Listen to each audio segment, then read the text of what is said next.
I pledge allegiance to the flag of the United States of America and to the republic for which it stands, one nation, under God, indivisible, with liberty and justice for all. Tell me your name again. Kelly. Charlie Kelly. This is Charlie Kelly. Would you give him a hand, please? Thank you. Appreciate that. If you would, please join us in prayer. Thank you. Heavenly Father, thank you for this beautiful weather. Thank you for the opportunity for us to serve our citizens and the community. Lead, guide, and direct our efforts this evening. We ask this in Jesus' name. Amen. Thank you. You may be seated. Now, I shifted, but I want to do Mr. Cantrell correctly. I'm calling to order the public hearing, but informing the public that we will be deferring this item. The contiguous property owners were not notified, so this will be on a future agenda that also reference on the agenda, which is 8A on some and 11A on some. So actually, I'm going to ask for a adjournment for the public hearing that I sort of called. Public hearing adjourned. I apologize for the confusion. I'm now going to open, and we'll move along on the meeting for the Board of Commissioners. Item 2, botched that a bit. The approval of the agenda. We have a motion. Second. I do want in discussion to highlight, as I said earlier, some of you picked up agendas, and there is a number difference of what we'll be referencing. We will be deferring item 8A, and on your agenda, if you pick that up, it's 11A. That is being deferred because of the property owners not properly being notified. Are there any other additions or deletions to the agenda this evening? All those in favor? Aye. Any opposed? Thank you. Citizens' comments. In citizens' comments, I'd like to state that Mr. Bissell, Commissioner Bissell, is ill and has asked for apologies to the citizens of his absence. I would like to address the citizens' comments. You have 3 minutes to deliver your questions or comments. And Ms. Donna Brooks, would you approach the podium, please? Welcome. I'm going to catch up with myself here soon. This is getting to be a habit, and it pains me to have to do this tonight, but I want to clarify some things I said in the last meeting. When I was asked if the budget was balanced, I thought the board was asking if we are projecting more revenue than expense, and yes, we are. When they ask if the fund balance will be more, yes, it will. The problem is the street aid and the school funds are increasing, and the unassigned reserves are decreasing further. The unassigned reserve fund is our basic cash account where we pay our regular bills and payroll. Also, the departments are trying to cut below their budgets to help make up for any revenue shortfall. If revenue comes in as projected, then any cuts will go to the unassigned reserves. Otherwise, it will be making up for revenue shortfalls. The Finance Committee met and discussed further cuts that may be made if revenue or expenses do not come in as budgeted. And I think this is going to be presented in your regular discussions. Mr. Cantrell, and we're glad to have him back tonight, looked over my proposal for citizens to send in $100 to set up an emergency fund. It is his opinion that we would have to form a 503C as Friends of the City, which I cannot do. So if anyone else sent in a check, it will be returned to you. Thank you. Thank you, Ms. Brooks. I do have a question. One of the items is the recommendations from the Finance Review Committee from the meeting, I believe, is on the 10th. Would there be any recommendations that the committee is submitting? I think Mr. Hall is going to present it. It is part of the financial. Okay, because Commissioner Bissell was going to present that, I thought I'd ask before you got sat down. Okay. Thank you. Next citizen comment, Mr. Scott McCoy.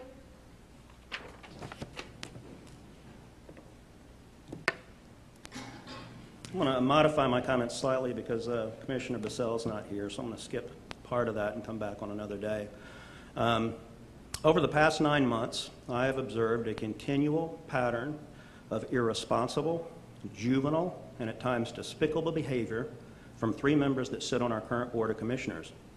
My comments tonight are in particular directed at our 3 gentlemen representatives, 2 tonight, sitting before us tonight. I have spent countless hours talking with each commissioner, researching city documents, reading investigator reports, interpreting budget plans, and reviewing video proceedings. I have volunteered assistance to the city on the Finance Committee and via other avenues to try and assist where I am able.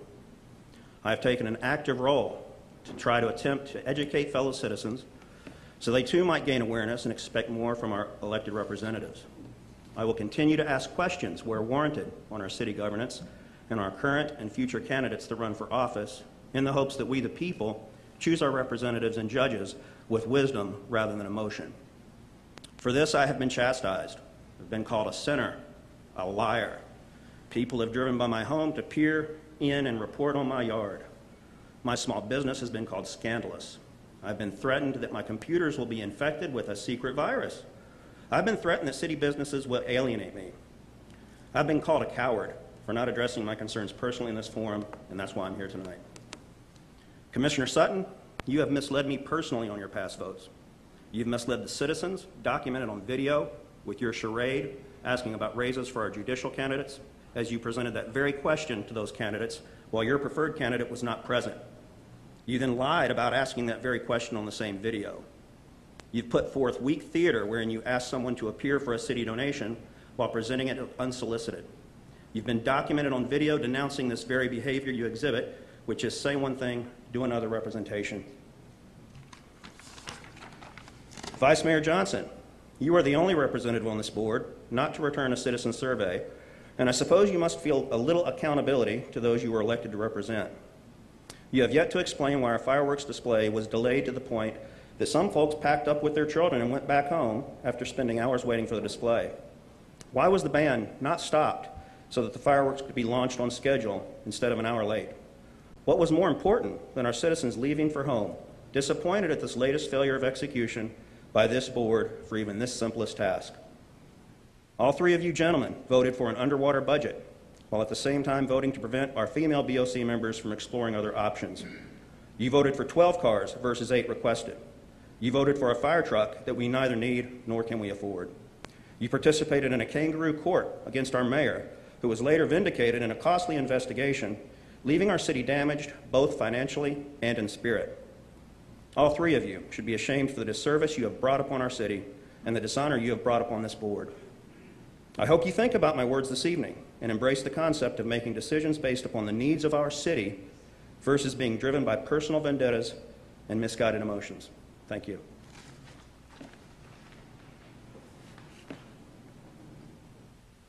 Ms. Henrietta Hall.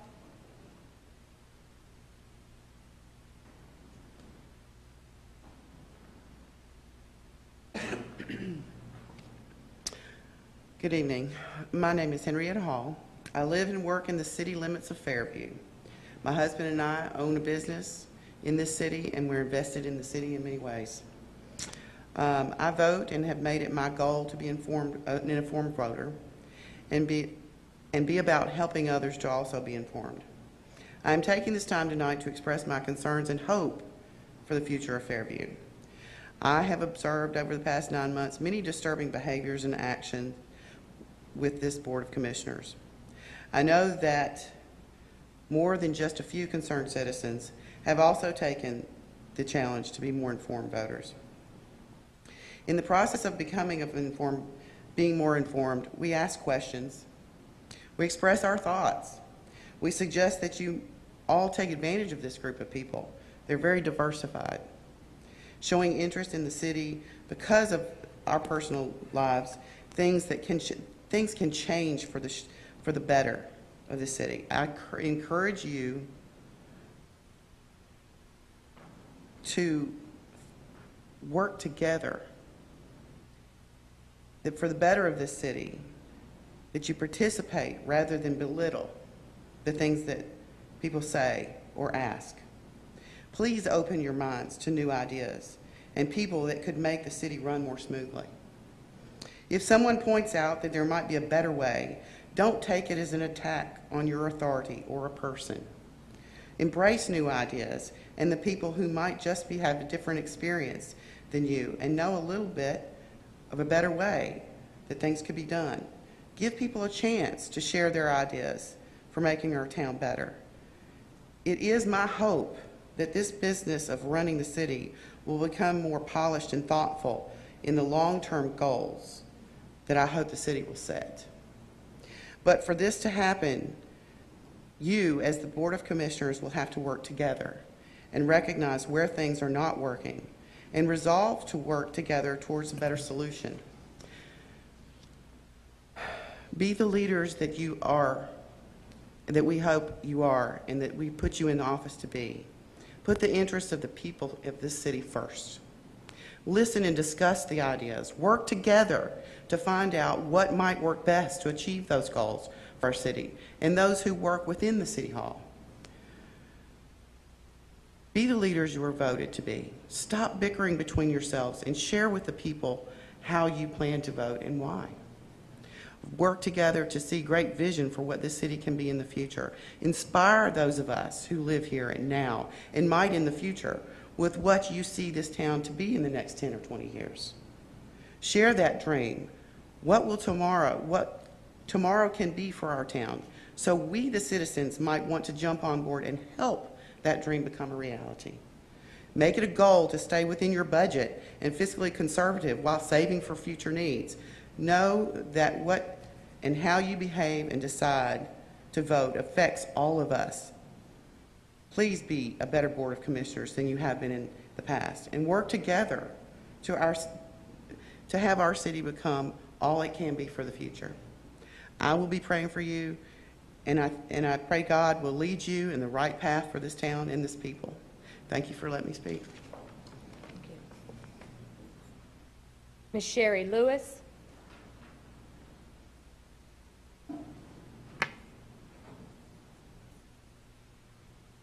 I just wanted to compliment for the fireworks show. It was very nice, and even with the delay, it was still great. And I know some of the questions that they're talking about, and when I contacted you all directly, you explained it. Even when I contacted Patty, when I didn't even know she was in Washington, D.C. And I was told that her questionnaire type thing would have been published for Facebook, and it wasn't. And I'm sorry it wasn't. I was told it would have been. So I have contacted everybody but Mr. Bassell personally at some point in time, and my questions have been answered, and I thank you for answering them. But I just want to give you kudos for the fireworks. It was great. Thank you. Thank you. Mr. Jim Power.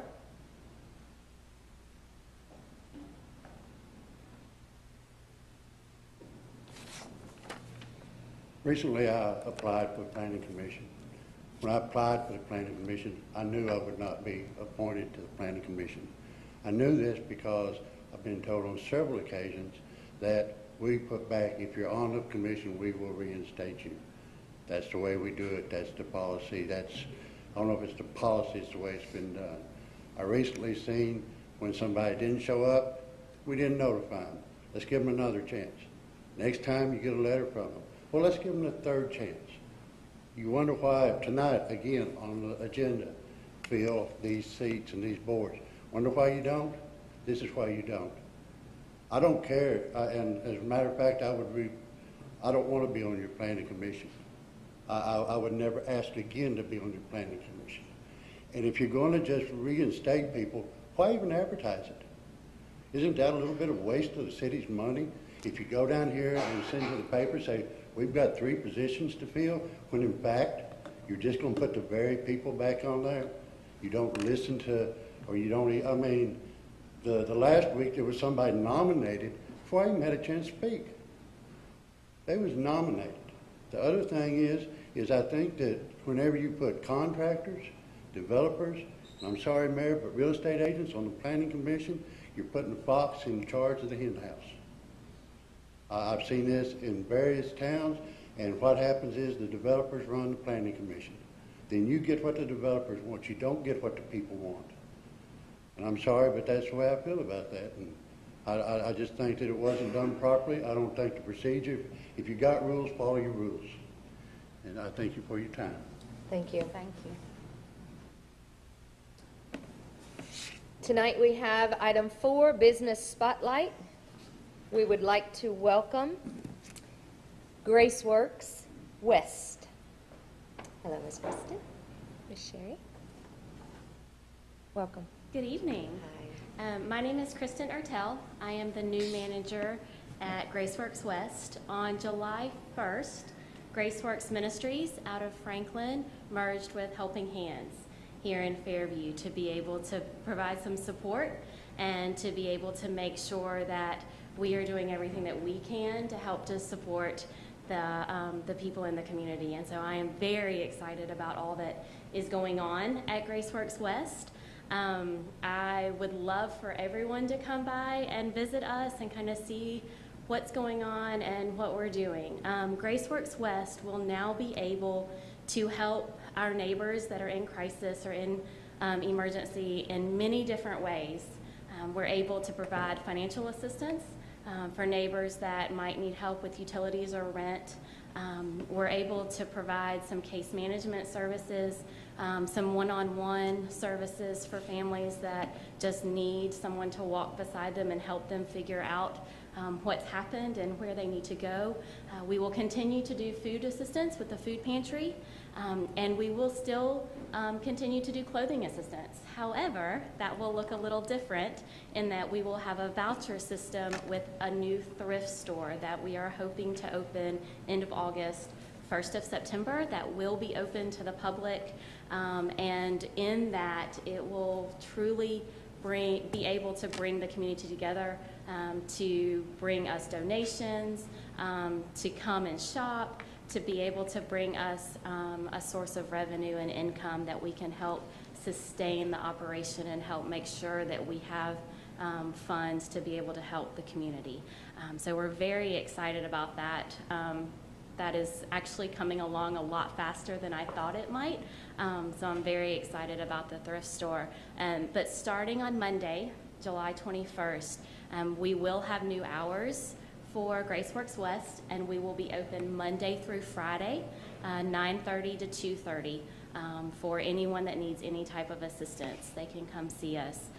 We still need the community support in volunteers and in giving donations. And we will also, sorry, I just lost my train of thought. We will also resume Saturday hours once the thrift store opens. A brief comment? Sure. Okay, any donation that is designated for Fairview, any donation that is designated for Fairview will remain in Fairview.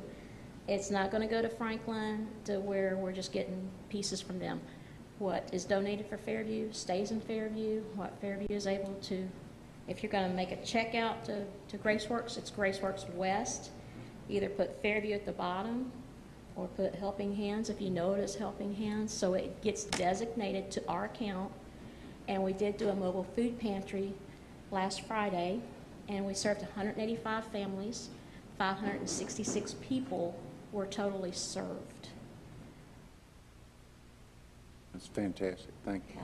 Well, I'd like to thank you because as Helping Hands was an initiative of Fairview Community Action Partnership for many years, and many countless hours, and volunteers that gave their heart and soul and lots of time have held it together, and we've been praying for the Calvary, so I'm just letting you know your answered prayer. I've shared that with you already, and y'all have come, and we are just very grateful, honored, and I look forward to everybody volunteering. They have a volunteer sheet, so if you're looking to put your hand to the plow and help the community, Miss Kristen or Miss Sherry will be glad to hook you right up. Yes, ma'am. Thank you. Thank you. I do have one more comment.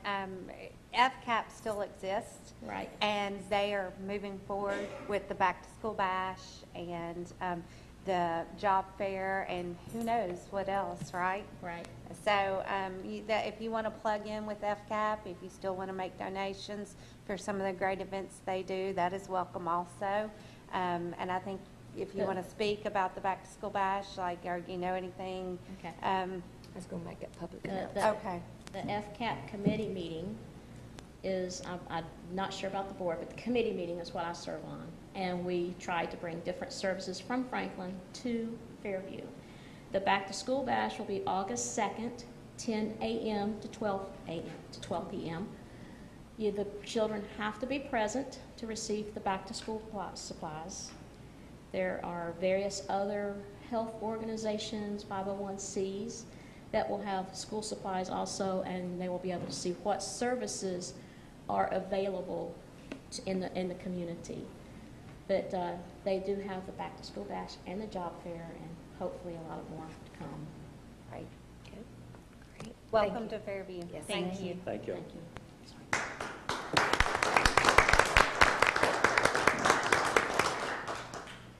Next item is the awards and recognition. Will there be any from staff this evening?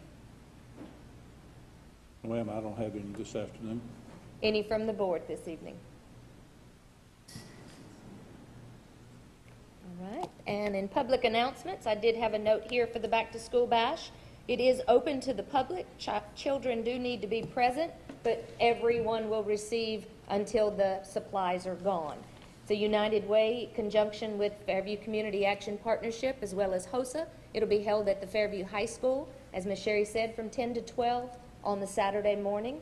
Chose to have it right before, so if you looking for any school supplies, that's what they're there for. It's a service, a community service. Any other public announcements this evening? Mayor, I'd like to just remind everybody of the admission testing on Mondays and Tuesdays from 7:30 till noon. Thank you. Item number 7A is approval of the minutes from the June 19th, 2014 special called Board of Commissions meeting. Move to approve. Second. Motion and second. Any discussion? All those in favor? Aye. Aye. Any opposed? Item 7B is approval of the minutes from the June 19th, 2014 Board of Commission meeting. Move to approve. Second. Motion second. Any discussion? All those in favor? Aye. Any opposed? Item 7C, approval of the minutes from the June 30th, 2014 public hearing number 1. Move to approve. Second. Motion and approval. Any discussion? Sorry, motion and second. Any discussion? All those in favor? Aye. Any opposed? Item 7D, approval of the minutes of the June 30th public hearing number 2. Move to approve. Second. Motion, second. Any discussion? All those in favor? Aye. Any opposed? Item 7E, approval of the minutes from the June 19th, 2014 special called Board of Commissioner meeting number 1. Move to approve. Second. Motion, second. Any discussion? All those in favor? Aye. Any opposed? Item 7F, approval of the minutes from the June 19th, 2014 special called board meeting number 2. Move to approve. Second. Any discussion? All those in favor? Aye. Aye. Any opposed? Thank you. As stated prior, the old business first item was deferred. Item 8B, discuss and or take action on vacant board seats. We currently have an opening on the beer board. An application has been turned in by Mr. Richard Biggs, Jr. Is he present with us? Thank you. Welcome. Would you like to share a little bit of your interest in serving on the beer board? If you come to the podium and just make a statement, we appreciate it. Welcome. Thank you. Good evening. I saw the opportunity to serve the city. I have an active interest in not only best practices business-wise in the city, but also am an active advocate of the craft beer industry in this area. And I took the opportunity to offer my services to serve the city. Thank you. Okay, thank you. What are the wishes of the board for filling the seat on the beer board? Move to approve. Second. We have a motion and a second. Is there any discussion?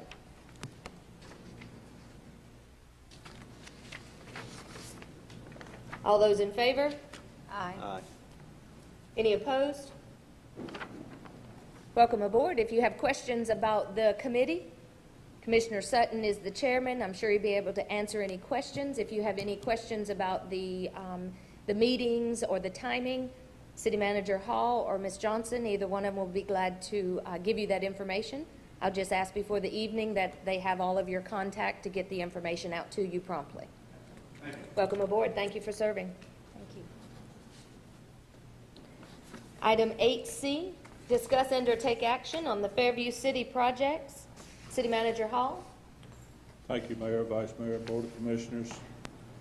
Just want to report to you on the safe routes, not safe routes, but the Joanne's Classroom handicap trail. We're waiting on Randy Chapelain to start the process with the survey, and as soon as he can get that on the work schedule, that part will be a start toward that. The next thing that I'd like to report on is our resurfacing project that's been working in the works now for right around 3 years. We have received the grant, but I need to go through a process that I need to tell you about on how we pay for this grant. Our portion of it, the grant first off is $640,000. Our part of the grant is $128,000.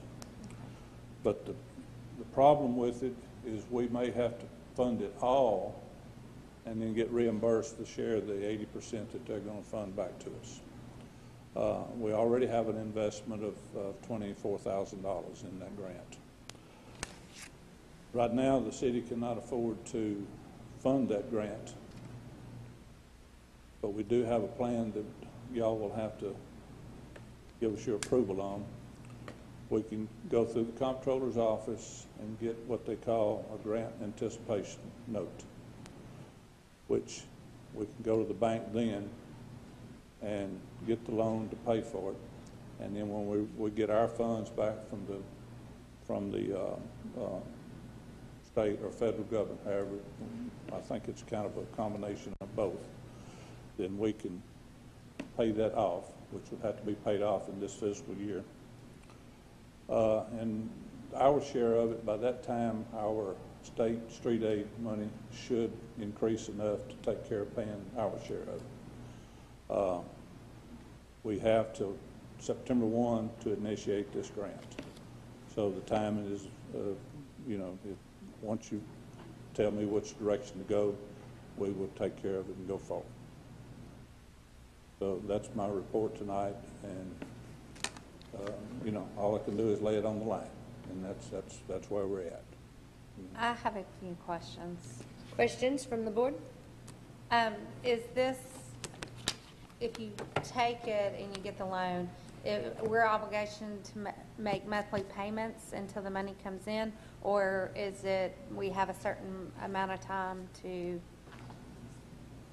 We would have a certain amount of time to pay it. Now, we would have to pay interest on that. What kind of interest? That was my next question. That we don't know at this point in time. So hopefully that the bank can give us as low an interest rate as possible. I don't know what the current rates are at the banks. Someone, y'all may know, but I think that right now, I think it's somewhere around 4%, and that's my guess. So, but all I can do is check with John Blade and see where that's at. Can the loan or can the grant be extended? No. This is our What's the deadline? September 1. How long ago did we get the grant? 2 weeks. Yeah. It's been since the last board So of we commissioners. just received it? Yes. Yeah.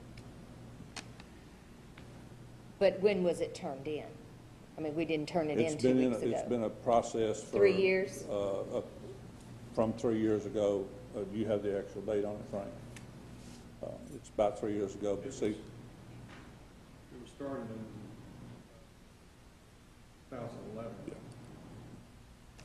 So at some point, we voted that we would be able to substantiate this grant with funds we had somewhere. Yes, ma'am.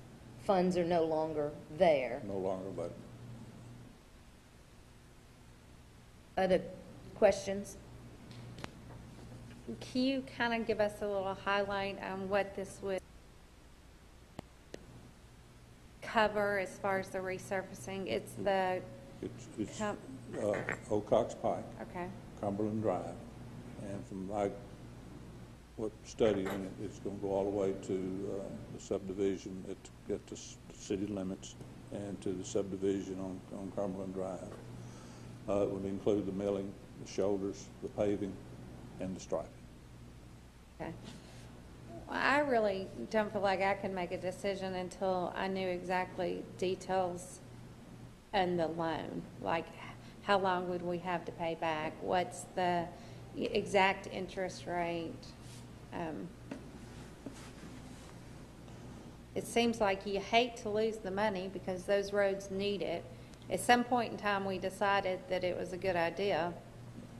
But of course, in the situation we're in, funding with cash flow is an issue. So I just think we need to kind of really think about this and see what it would require and how much it would cost us. In that research, I'd also like to look, in 2011, there had to be an identified amount of money somewhere for us to say, yes, go for it, fill that paperwork out, because the board approved to fill the grant paperwork out and solicit for this grant, and you say 2011. Yeah. So there was street aid money, or there was reserve money, there was something there for us to stand, because there's also a letter, I believe, that was submitted. You may want to research this, but I believe there was a letter that stated, I'll look at Cooper, but it might not be, that we had the wherewithal to cover our percentage of this grant. Well, Are we responsible for that in any way? Right. What we've been told up till just here recently, that we thought we would be doing billing and would be receiving the billing funds back. But now we've been told that possibly we may have to finance the entire project before the funds are released back to the city. We're hoping that once it's completed, that it's a 30-day or 60-day maximum process. But you know, we don't know yet, because we were told possibly by the engineer at one time that what he had already built, we could already be receiving back. Well, we've not received that back. That's the $24,000 that's already been invested in this project. So if we got to wait, if we could collect it a little along, it wouldn't be bad, you know. But when you got to fork over $640,000 at one time, that is a pretty substantial amount. And who's the grantor of this grant? The State Department of Transportation. TDOT? Yes, ma'am. But it is Federal Highway Administration money. And did you say, was there a deadline? What was the time frame? September 1. So, I'm sorry, I know you said that. I forgot. We will get this information for you and have it on the next agenda to give you, but basically tonight I just needed y'all's approval to look into the GAN loan, and now we can find out some particulars on it for us. Any other questions on the city projects? One other comment. I know at some point we got to where there was a project running list, and I think it was determined that it wasn't necessary to be updated every meeting. I think it was for a while. But it was determined that that list would come in front of us once a month, I believe. If we can locate that list and maybe start that practice back, it would be helpful. Even if there's nothing to report, you don't have to sit there, but it gives us that visual of where we are and where we need to be going. So if you can locate that, I don't know if you've ran across it yet, but maybe start putting that back into place. I have an old copy of it, so we'll get it I out believe I and gave keep- you a copy. I'm not sure if I scanned it to you as well.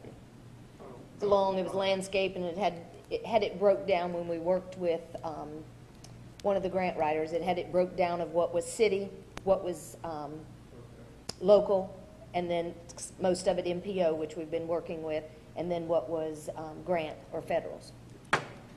Well, and like you said, there may not be a lot done, and that's okay. You can say, you know, where it is, just to give us an idea of, okay, is there any movement, or is this just standing still for we can keep track? I appreciate it. Thank you. Anything else? Moving on. New business? Mayor, we need to go back to 8B and with the Industrial Development Board applicants.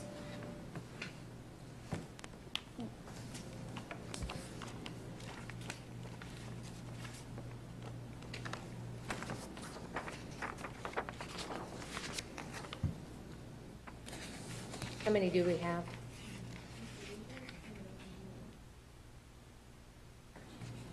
I have Jacob Bleak.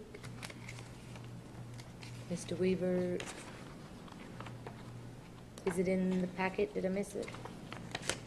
I think we just need to confirm that from the last meeting. Okay.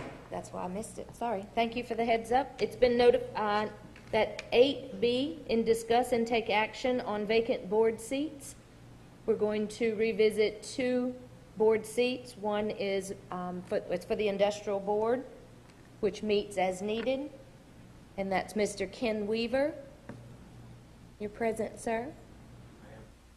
Would you like to make a statement of your interest for this position, sir? Welcome. Great to see you.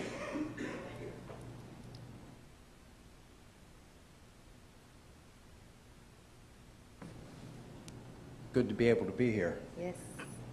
Mayor, members of the commission. Yeah, my knee hasn't been functioning so well lately, so I never know quite sure when it's going to stand up. Relative to the Industrial Development Committee, I certainly would not be offended if somebody else has an interest in it. Just I'm saying this for the record.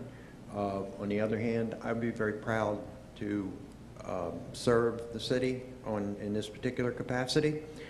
I think Fairview is very rapidly reaching a point in their development where industry should be more welcomed and businesses in general should be encouraged to come to this area. I think the board needs to be very proactive, if not aggressive, in this manner. I think it would benefit all of us, and I hear rumors, if you will, of opportunities that perhaps we've missed for one reason or another, and I'd like to see this city grow. I think we're on the precipice of being something very important to this area of the Tri-County, and to that extent, yes, I would be very honored to serve on this board if you all would choose to have me. Thank you very much. Thank you. Appreciate it very much. Mr. Jacob Bleak? Hello, sir. Welcome. Good evening, Mayor, Commissioners. Here's a copy of my talking points. I'd like to just start off by telling you a little bit of my background. I'm a veteran. I am a civil engineer. I've spent 40 years in development of heavy industrial and commercial properties, specifically shopping malls and prisons, my major line of work. My personal information, I'm married for 38 years. I've made commitments. I do live in Fairview and Castleberry. And my interest is similar to Mr. Weaver, that I see Fairview growing. And I've just recently retired, so I'm looking for something else to do. The garage is already clean. So I'd like to use my expertise, experience, background to help Fairview in its growth potential. I see it growing with the addition of Walmart. We now have 3 traffic lights, so we're on the map. So thank you very much for your consideration. Evening. Thank you. Ms. Johnson, in the future, if you would please highlight the boards that have the availability seats, because at that point, that was my error, and not having the details. Could you give us clarification of how many seats are available on the industrial board? 1 seat. Okay. At this time, we have 2 applications, 1 seat available. What are the wishes of the board?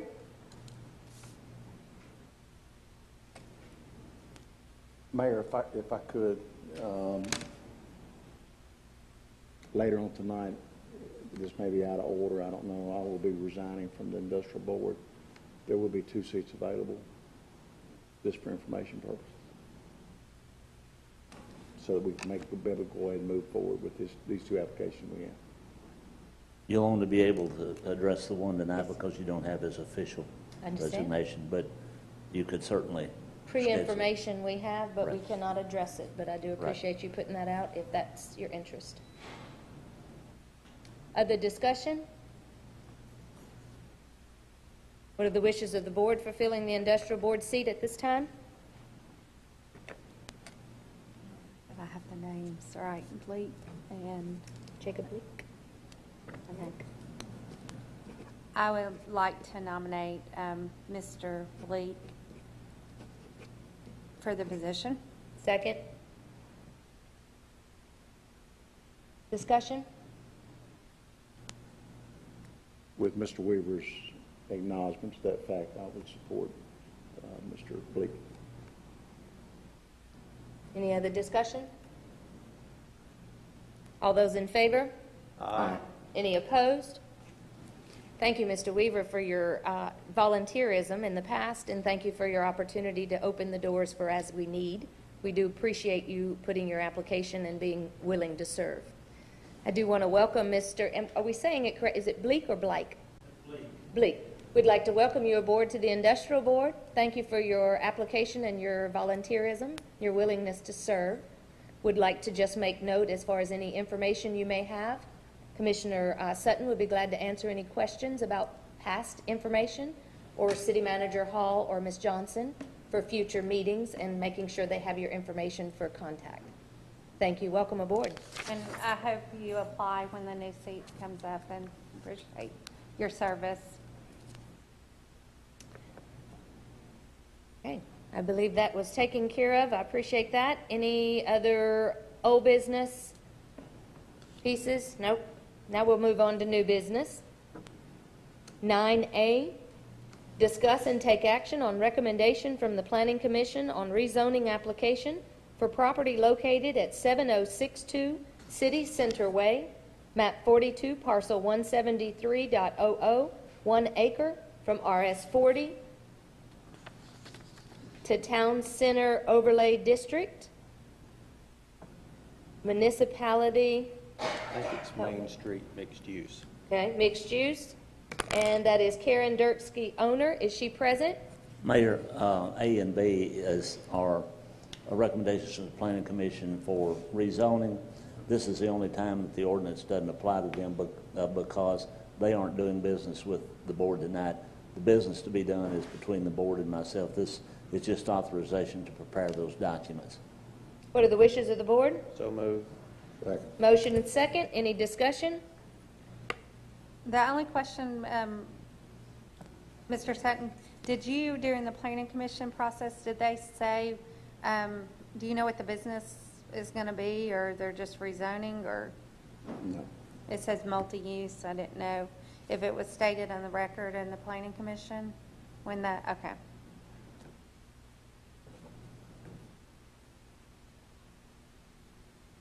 Any other discussion? All those in favor? Aye. Aye. Any opposed?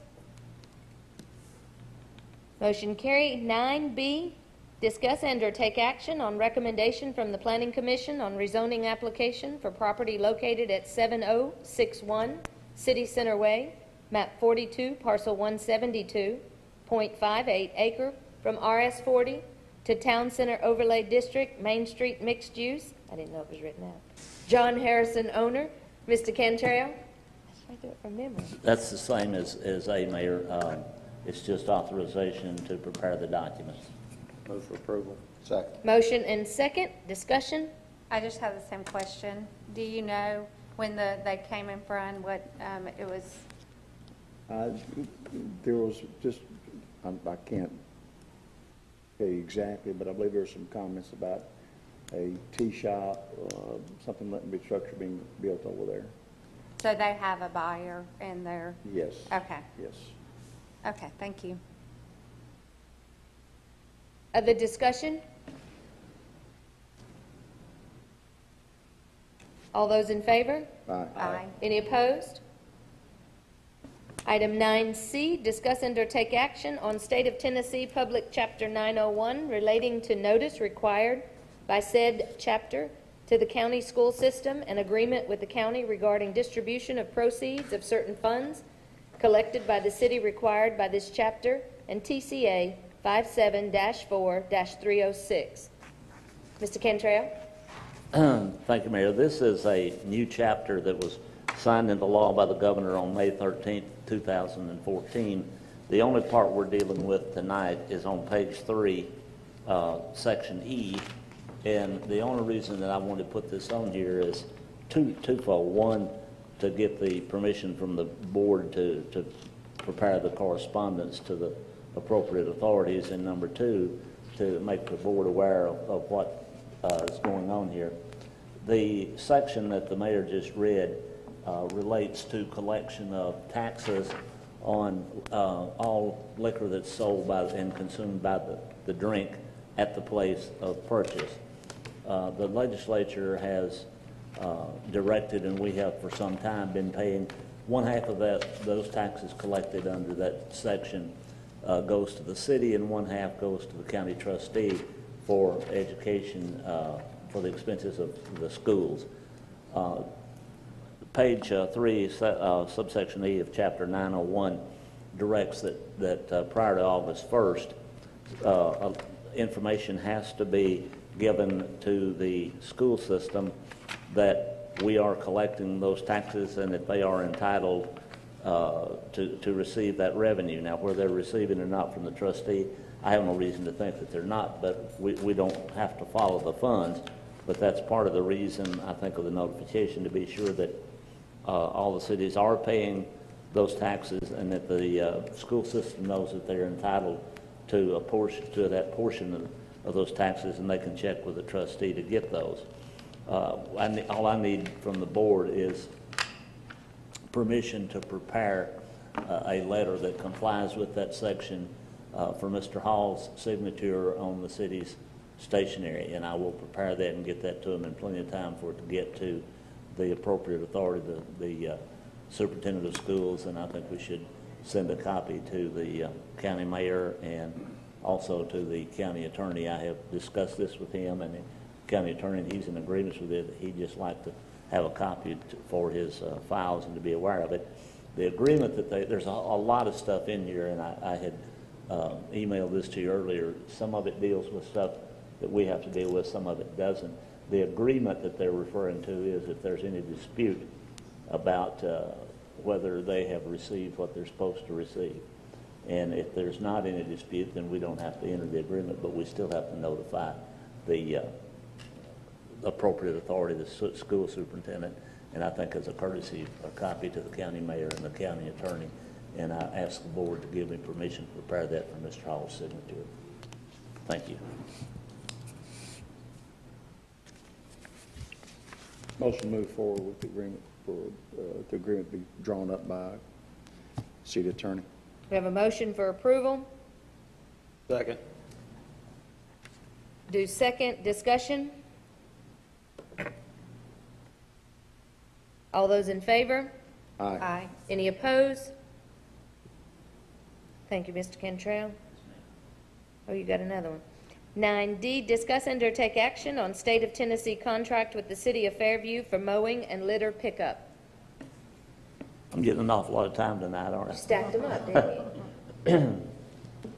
Excuse me. That is basically a carbon copy of the contract that we have with the state already for mowing grass, picking up trash. I'm not sure about the rates in Addendum A. if they're exactly like they were in the previous contract, but in essence, all this does is extend the contract from 2014, July the 1st, 2014, regardless of when it's executed, and it obviously won't be executed before July the 1st, 2014, to June 30th, 2015. This is a revenue producer for the city, and we just need the approval, the board's approval for the mayor and myself to sign off on the contract.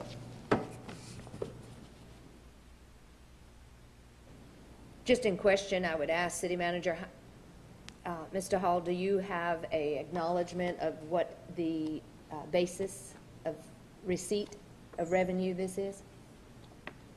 This is for the cutting and the litter pickup, which the state has reduced drastically this year.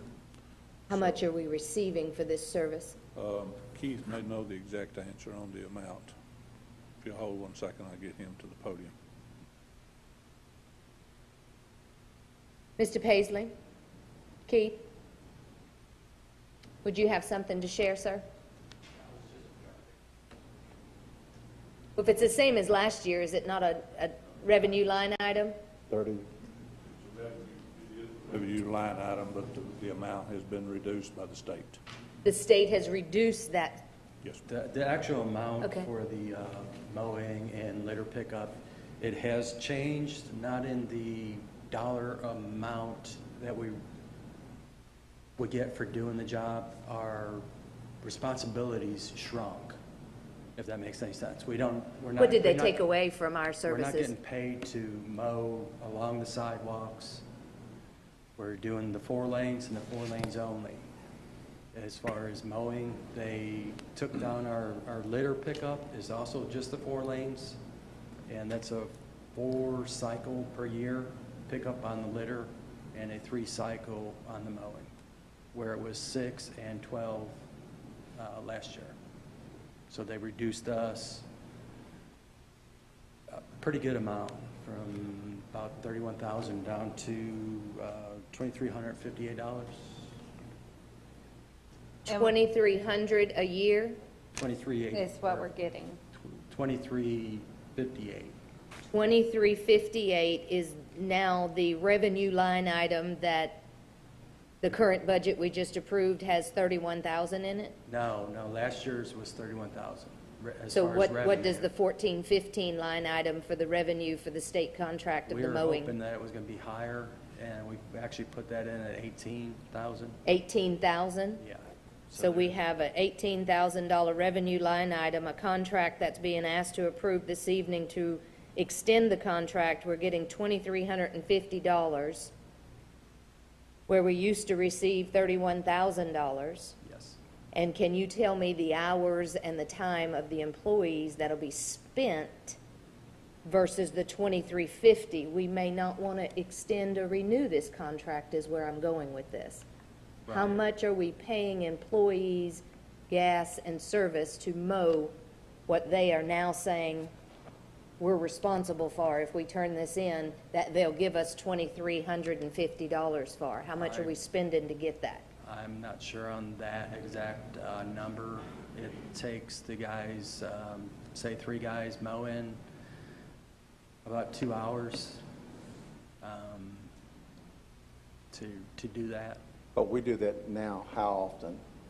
We do that probably every week. Every week, every 2 weeks. And they're saying they want to pay us for how many times a season? 3 mows. And usually we go 3 months. I mean, we're going to end up doing it anyways. Just for the simple fact is we can't go back to a bush hog coming here 3 times a year. I'd like to amend the motion to defer this until more information can be gathered. This may be something that $2,350 versus the responsibility may not be something that's good business on the Fairview's part. And I think having the salaries for what we're going to pay to have it done versus this, I mean, yes, it's more than getting nothing if we're going to do it anyway. I understand that. But that's a drastic change from last year. It is. Can you offer anything of why they've taken it Well, from $31,000 to $2,350? Their budget is very tight, and I guess the governor or whoever's in charge of of that reduced everybody's mowing cycles, and we're one of 2 cities in the state of Tennessee that actually are getting paid by the state to keep that 4 lanes up. I made a motion for deferment for more information. Is there a second? Second. Discussion? Keith, I think that budget comes out of TDOT, am I correct? Yeah, I believe so. And I know the TDOT budget's been drastically reduced, not only from the federal government, but the state government at the same time. I was not privy to all the details that now have been uncovered, and at this point, I feel like there's more questions than answers, and that's the reason for my deferment. I think we need to check into this. And then, of course, address, maybe talk through where we have an $18,000 revenue line item on our current budget, where $2,350, all that needs to be discussed as well. And I have another question. Discussion. When did this come in? When did we find out that we were getting the cuts? After the fact, we were waiting for the contract and kept calling. What happened was they sent it to Kevin Holsinger's email address, and they never got a response back. And we kept trying to get him, and I finally contacted somebody a little bit higher, and they said, well, I told him to send it to you, but he made a mistake and sent it to Kevin's email address. Okay. So was this received before our budget or after No, our after June 30th meeting? Yeah, after June. Okay. The other thing is we've got to take in consideration when you come back and we discuss, but this is something, when the state only comes 3 times a year, y'all did previous cut in between in years past? Yeah, they've been actually mowing not just obviously the sidewalks, but the 4 lanes, probably 7 or 8 years, I would imagine. And then they found out that they could actually get paid for it when Andrew came aboard. Okay. Is your 2350 these sheets here added up? Yeah, there should only be 2. One is, and I only have one with me. One is the mowing, and one is the litter pickup. And these have on them dates of April 14. Who prepared these documents? TDOT. And like I said, they went to Kevin's, and then we kept getting, sent back. All right. The line item before the signature place says the contract shall be deemed effective by the parties as of July 1st, 2014, regardless of the date it is executed. So are we currently under this contract by fiduciary responsibility? No, ma'am. What would happen is you have a contract, and what in essence they're doing is saying it's going to be effective July the 1st, so you don't have a break in the contract coverage. In other words, they're operating under the other contract. I don't think the actual rate changed, did it? What they're paying you, I don't think changed. The contract is virtually the same. They reduce their cost by reducing the area that they're responsible for. And Who prepared this? Pardon me? Who prepared this? The contract, the state of Tennessee. Okay. And the first time I saw it was when Miss Brandy emailed it to me, I think it was the end of last week. And it's virtually the same contract, but it spells out a smaller area. So, either, I don't know, that would be a decision that the city manager would have to make. If we don't do it, that's fine. I mean, it's just, is the city going to allow that to grow up on the 4 lanes that comes right through the city? Whether the state pays for it or not, that's your guys' decision. Understand. But there's nothing in the contract that's any different, basically, from the last one they had. I will point out to the board that things that are typical with a state contract, if during the period of this contract, by some reason, the state come back and amended their budget and wiped out the funds, contract's immediately terminated. We would be paid for anything that we had done that we could substantiate in the manner that they have to document their work to the state, and then the contract would be terminated. There's nothing in there for the city to terminate it. So if you want to enter the contract, you're going to be there until June 30th of next year. Any other discussion? I think we got budget cut. The state's budget's tight too. All those in favor of deferment for additional information and Director Paisley to come back with the information requested? Aye. Aye. Aye. Any opposed? You don't need to vote on your first motion now. Thank you very much. Well, that just blows my mind. Sorry. Let's put that in a separate step. All right, deferred. Item 9E, discuss and or take action on recommendations from the tree board. All right, we have two. Let me read. All right. The first one is the recommendation. The tree board voted 3-1. This is discuss and or take action. The tree board voted 3-1 to recommend to approve the removal of the 30-inch and the 10-inch caliper trees, total of 2 trees, in front of the property adjacent to the Taco Bell property. As part of that approval, it was agreed to accept the $1,000 that Taco Bell offered to compensate for this alteration of their original plan and pre-development removal and deposit this $1,000 into the tree bank fund. Please know that when this property is developed, the owners will still be held to the design review manual standards and replacement ratio stated in the 2-03.1 tree removal section for replacement of the 2 trees. Part of the discussion, it was agreed by most that rather than wait for them to develop, remove the trees, and only have the trees compensated for the 25 to 50% ratio, depending on the zone they would fall in, that the additional funds to the tree bank was a positive gesture. Although we also agreed that the loss of a 30-inch caliper tree was hard to put a price on. The recommendation is to accept the $1,000 from Taco Bell offered to compensate for this alteration of their original plan and the pre-development approval and deposit $1,000 into the tree bank fund. Move to approve the recommendation of the tree board. Motion? Second. Second. Discussion?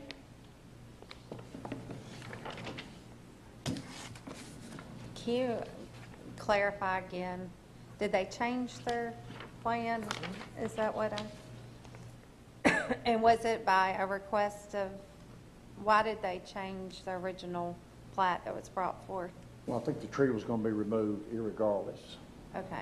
And by doing it the way that they did it, the tree board received $1,000 for it. Right.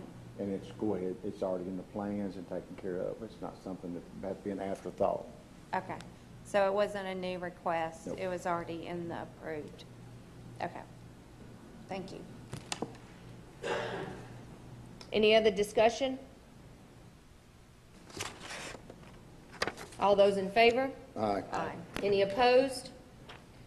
And the second item is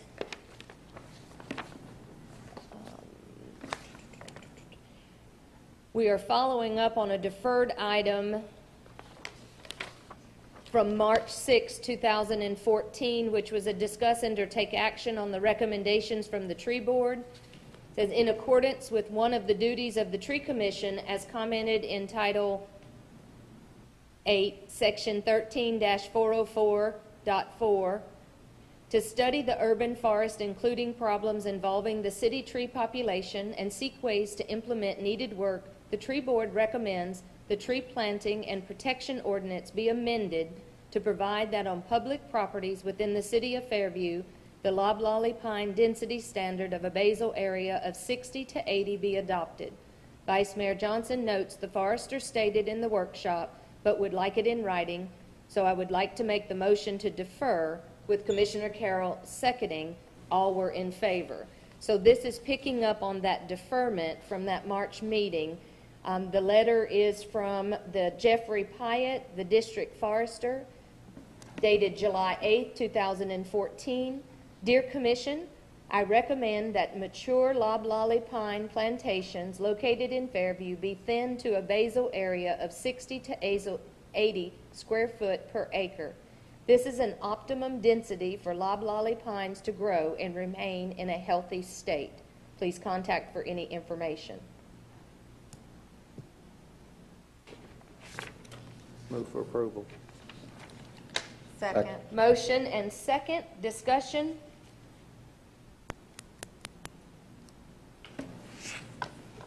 All those in favor? Aye. Any opposed? Those are the two items the tree board has presented for recommendations. The next item is discuss and/or take, did I finish that? Opposed? Discuss and/or take action on recommendations from the Finance Review Committee. That item was placed there for the Finance Review Committee to give any reports. Would you like to discuss or highlight that meeting, Ms. Brooks?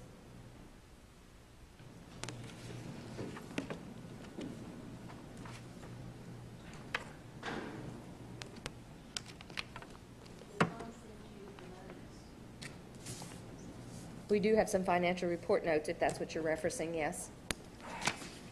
Okay, first thing is Mr. Purcell has resigned as chairman of the committee. He's still going to serve on it, but Tom is now the chairman. And of course, the first thing he did was go on vacation.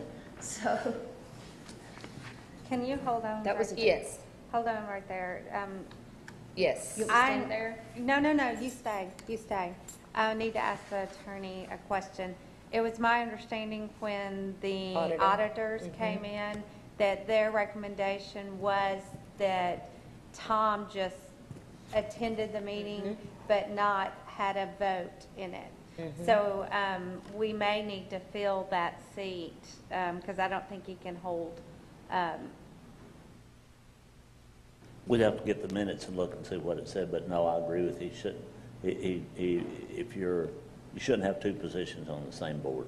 Right. Anyone, not directly to him, but anyone shouldn't have two positions. Right. And the legality address there would just be able to get clarification from the minutes of what was discussed when the board was formalized, as well as from the auditor of what intent for the finance committee to make sure that Right, we but have a it- healthy committee and we have everybody doing their part. But he could not hold two positions on the board. He certainly could sit as an ad hoc Right. member, but he wouldn't have a vote. Or he could be on the board, and it just depends on how they set it up. But you can't occupy two positions. Well, and if I remember correctly, the auditors recommended the finance committee to have a check and balance. So if that's the case, he probably should not have, I mean, they obviously wanted him included, and we all agreed that he should be there and participate. But as far as a vote or a leadership position, that this was put in place for a check and balance Right. system for the auditor. He would have the same input as if he was going to vote. But whatever they said in the minutes, you can't hold two positions. So we're talking about Tom? Yeah, I'm Yes. sorry, I just had to. Yes, so we are saying that that's not possible. Tom is not to be the chairman of the finance committee. The purpose of the finance committee was an oversight of the financial department, and that would be.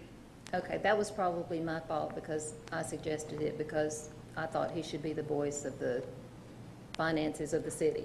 Well, and he can He is do- as the department Yeah. head of finances, but at that point, the finance Okay. committee is to be separate to where we are working and check and balance, so to put the same person over is Okay. negating the purpose of the committee. Well, and he can make reports, I mean, he can read the report.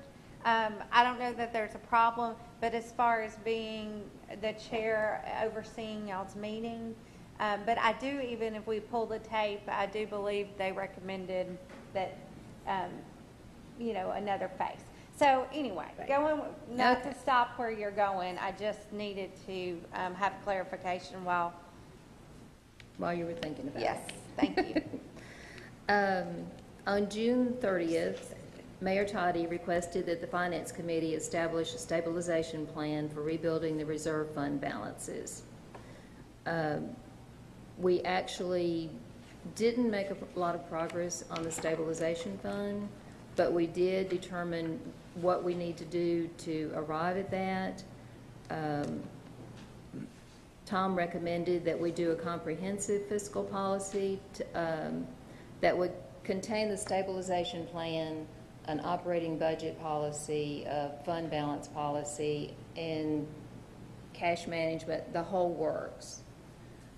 Because he was going to be tied up with year-end procedures and the auditors and all of that in this next month, this month, he wanted to postpone so that we could do a comprehensive plan and present that to you in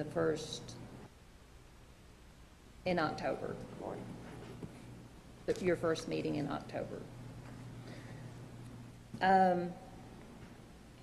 We did discuss it at length where we are, and the city has significant cash flow problems. If the revenues come in higher than budgeted, then we'll probably be okay. But even if they do, we can't vary very much in either direction, and we're going to be in trouble on the cash flow.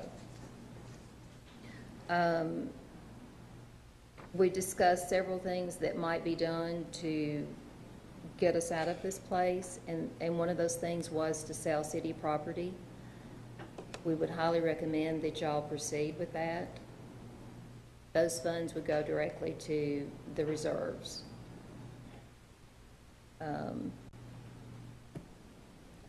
As soon as possible, we want to remove the street aid fund and the school tax fund and put them into accounts of their own so that they're not mixed into the general accounting. And then when we determine what the stabilization fund should be, whether it's 15% or 25% or whatever it's going to be, we would also have a policy that states when it drops below that, that the board would have to take action to determine what we would do then. A hiring freeze remains in effect. A spending freeze remains in effect. The city manager or the CFO is approving everything, even if it's budgeted. We talked about what we would have to do if things did not come in as planned. And some of the items that we discussed were the medical insurance and the HRA program. If we would have to reduce that even further than what we budgeted, and we cut it significantly. Excuse me just a minute. When you discussed that of not to hold true, was there a time frame in that? Not to hold. In the first, as far as revenues, in the first 30 days, we can discuss this in more length, but I wanted to ask, did y'all discuss in a 30-day, 90-day, and at what point, what would be... We will be meeting on the second Thursday of each month to discuss the previous month's actuals, and we will report to you on your next meeting. And these A through F of targets of things, if revenues are not realized in a 30, 60, 90-day basis, these are target areas to cut. Yes. Okay. And will you tell me the time? Do y'all have a set time y'all meet on the second Thursday? At 6 o'clock. At 6 o'clock, okay. Okay, go ahead. Sorry to interrupt. The uniform expenses, gas consumption of city vehicles, the Planning Commission pay, asking you all to have a delay in your payments, and the last one would be layoffs.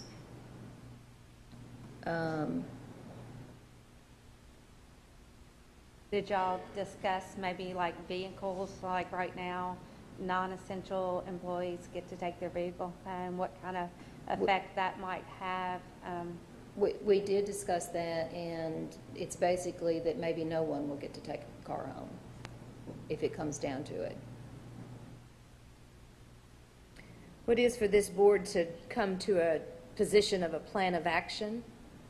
Because even if you would just pig note on that, just saying if you said, I think that's a good place, it would be of the board to do the stabilization that would address whether that is or is not what would take place when the deficit is acknowledged, what would then take place? So, Right. We would just make a recommendation based on our Right. meeting, and then you all would decide what you're going to do. And that will be done monthly. and I'll ask their city manager, is layoffs, do you have a plan of action that can be part of stabilization if the need be met of layoffs, of where you feel like that's going to, I mean, not saying a specific department or employee, that's not what I'm asking for, but a plan of action if layoffs, of where that would start? I will address that with the Finance Review Committee at that time. Right now, we do not have a plan of action. One thing that was not mentioned by Ms. Brooks was any attrition. If someone quits, we would not be replacing that employee. And so that will help until things get better. The employees are a big part of our training that we've done and put money into their training, especially in the fire department and the police department. Right now, as far as layoffs goes, we're trying to hold that off as a final approach. Okay. So, Was this in any kind of order? In your No. meeting, did you address this in a priority order? Of what to do? The A through F? No.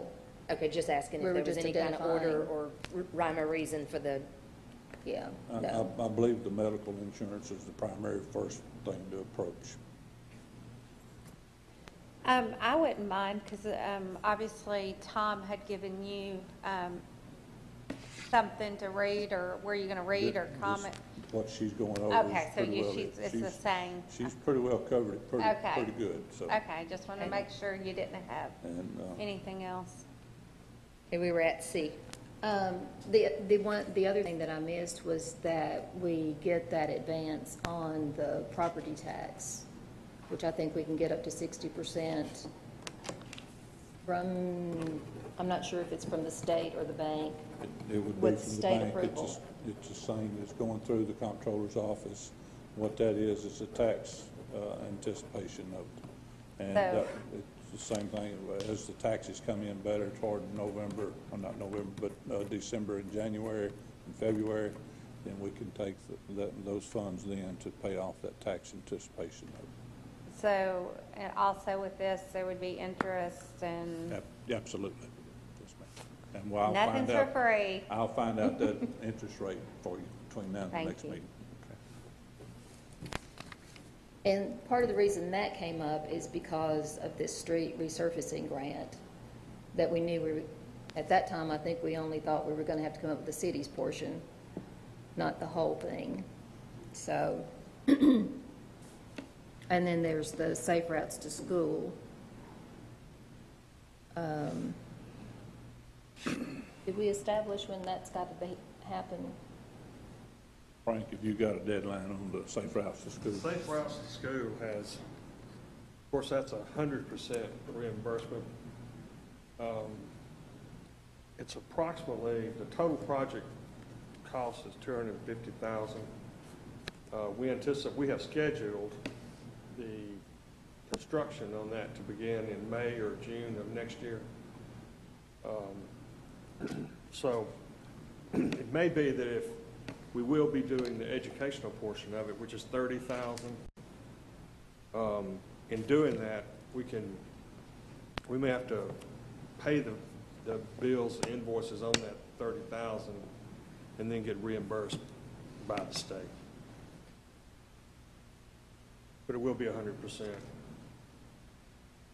Would you, we're not on that, but that was a project thing. Would you confirm that they've approved our scope change at this time, or is that still in No, review? they haven't approved the change in scope, because we're waiting to see really how much, really we want to see a better cost estimate, or really to have it bid. We would probably do,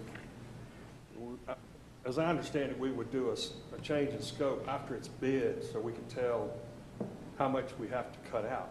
With the information that we signed and sent to the state that had the people's names and signatures on it. Yeah. They were going to get back with us to approve the scope to then allow the engineer to give you the bid. Do you have an update on that? No, I haven't. From our meeting we had? I hadn't gotten it. I hadn't gotten that information from the engineer. Because he was waiting on the approval of the scope to give you that. Well, like I said, we do have an approved scope that we based the plans on, but his suggestion was that in order to stay within budget would be to shorten the sidewalk. And that was the change of scope that we sent to the state, or did we? Well, we told them that we're considering that change of scope, but we really need to have more, better numbers, because we might be able to do more after it's bid, or we might have to even do less than that after it's bid. So it's difficult right now to say that we want to change the scope just automatically, because we don't know exactly what the cost is going to be. But Did we receive the reimbursements that were put in and requested? no, I don't have them. All right. That's $17,000 in engineering. And that's been billed to the grant? It's been paid by the city. Has it been billed to the grant requesting the reimbursement? No, ma'am, it hasn't. Okay, and that's a footnote, but that was part of the projects I failed to ask. Thank you, Mr. Hubner. He will have the final data for 2013-14 on July the 29th. He has worked, and the auditors will be here August the 4th through the 13th. He has worked with MTAS to discuss, they were putting the employee contributions for the medical benefits in a revenue line. And MTAS, I think, always agreed that it should be down and net the employee expense, the medical expense. So he has moved that down there, and that puts the appropriations in line for the year.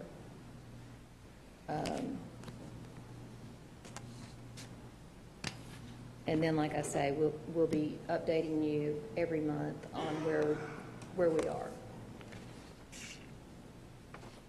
Okay. Second Tuesday, thank you, Ms. Brooks. We have additional information that second Thursday of the month at 6 p.m. is a Finance Committee meeting. Commissioner Bissell resigned as chair of the committee, and that's been discussed as far as CFO, Mr. Daugherty. That will be addressed in legality. And the Finance Committee have goals of establishing formal personnel and pay plan policies to be included in the revised BOC-approved employee handbook this fiscal year. Will that be presented in August, or what was the? No, I'm sure it won't be that quickly. The pay plan policy? We will do the fiscal policy first. Okay. But Brian is going to be working with Tom on the employee handbook. And I'm not sure if we even set a timeline on that. Okay. Great. Thank you for all your time. I really appreciate it. Does the board have questions for Ms. Brooks on any of the information presented? Would you be our chairman? I guess I might. Mr. Hall? Yes, I'd like to make one statement regarding the reappropriation of where the employee contributions toward the health care. By doing so, and then Tom considering that instead of 12 months instead of 11 months, we actually ended the year up 30,000 in the black. So that made a big difference in the final figures on. I couldn't understand you. What did you say? The 30,000 that was actually, it was 19 at one time instead of the 99,000 that we were under budget. We actually ended the year up 30,000 in the black because of this reappropriation of the employees' contribution to the health care. And he had been figuring it on 11 months, and caught it that it was 12 months. So that's what went from 19,000 to 30,000 in the black. I do have a question. Did y'all have the new numbers for the mowing contract, like the difference when you met last time? Did you know that we were going to have that difference when y'all were making your discussions? When the finance committee met last, I think we did not include that in the discussions, but I think it came in the week of the budget. Okay. Because, I mean, it was like the next day or two or something. Okay, we're already off to that start. Okay.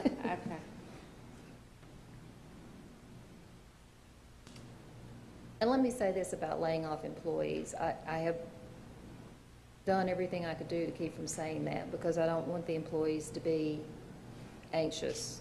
And I'm sure they already are with all the cuts that we've been talking about making. But hopefully that will be our last resort. I'd like to go back to the Deer Ridge property. As far as we can tell, there's no future projects scheduled for that. Right now, it's not bringing us any tax dollars. It's actually costing us money. We spend about 4 to 6 hours each week cutting it and keeping it looking nice. We would have to put it out to bid, so we could start the bid process at where we would like to see the amount to starting bid price. And then, like the Finance Committee has agreed, that it needs to go into the reserve.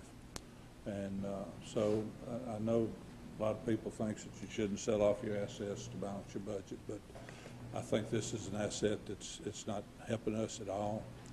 And so this will be a board decision to guide me in which direction to go on that. So it's something for y'all to think about. And if you do decide to do it, then I'll start the process. Mr. Cantrell? I just wanted to clarify something in relation to, as I understood the committee, in my working with Mr. Tom, my personal opinion is he's doing a great job, and I'm sure he didn't think about this, but regardless of what the minutes say, he cannot be chairman of the committee that's going to make suggestions about his office. I don't know what the minutes will show, but state law says that you can't hold 2 positions. Ethics says I can't have a vote with a committee that's going to possibly be looking at what I'm doing. Right. Now, he can be an ex officio member, and I think he should be, because certainly his input needs to be there. But regardless of what the minutes say, he cannot legally be a voting member of that board, and I'm sure that he wasn't trying to do anything. I mean, I found him to be straightforward in this kind of thing, but I didn't know about this time. They don't have to call me up and ask me about this stuff, but when it comes to light, he cannot do that. Yeah. And I just wanted to be clear. And I do think that's what you guided us last time. That's where it came but we'll check it. I just wanted to be absolutely clear, and the minutes may bear me on that and they may not, but whether they do or not, he cannot do that. And I'm sure it was no ill intent either by the committee or him. Also, I mean, I know we're not to the land stuff, but I just wanted to make a comment. I'm really not for that. I do feel like it would be kind of trying to balance the budget, but I realize that land does not sell overnight. You know, you would advertise and it would, so I'm not ready to consider selling the property. I just think that when you get rid of all your assets, then you all of a sudden set yourself up for what happens when that money doesn't come through or the budget doesn't go like we planned it. So it's just my recommendation, is to hold it off, and if there is somebody out there making offers, that it should be brought to the whole board, and we should all be privy to that knowledge. So that would be my recommendation. But I did, the Vice Mayor was sharing with me before the meeting, while we were waiting, about Walmart. Is that something that you just kind of heard, or any factual about the Dixon Walmart? Oh, it was announced at the meeting that y'all attended last week at the state, was it not? Yes, it was. They are going to close for 6 months. They're going to close for renovation. remodeling there, and they're anticipating possibly 40% of their customers migrating to our Walmart here. Okay, so Walmart in Dixon is closing for 6 months, is what y'all were Well, told. I don't know the exact amount of months, but I've actually heard that from 2 or 3 different areas, and I heard it last week at the meeting we had down at the Nashville Convention Center. So we probably don't want to be quoted on it yet, but I did, the dollars in me thought, well, that might be nice. So anyway, sorry to put y'all on the spot, but there's a lot of variables. That coming from anywhere. What now? Welcome that coming from anywhere. I know. I can't get the vice mayor kind of, put a little sparkle in my eye. I'm like, what?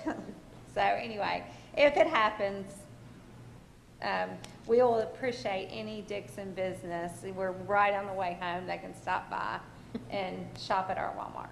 We've given them business for 20 years, so. Mm-hmm. Other questions for Ms. Brooks or Mr. Hall on the finance report?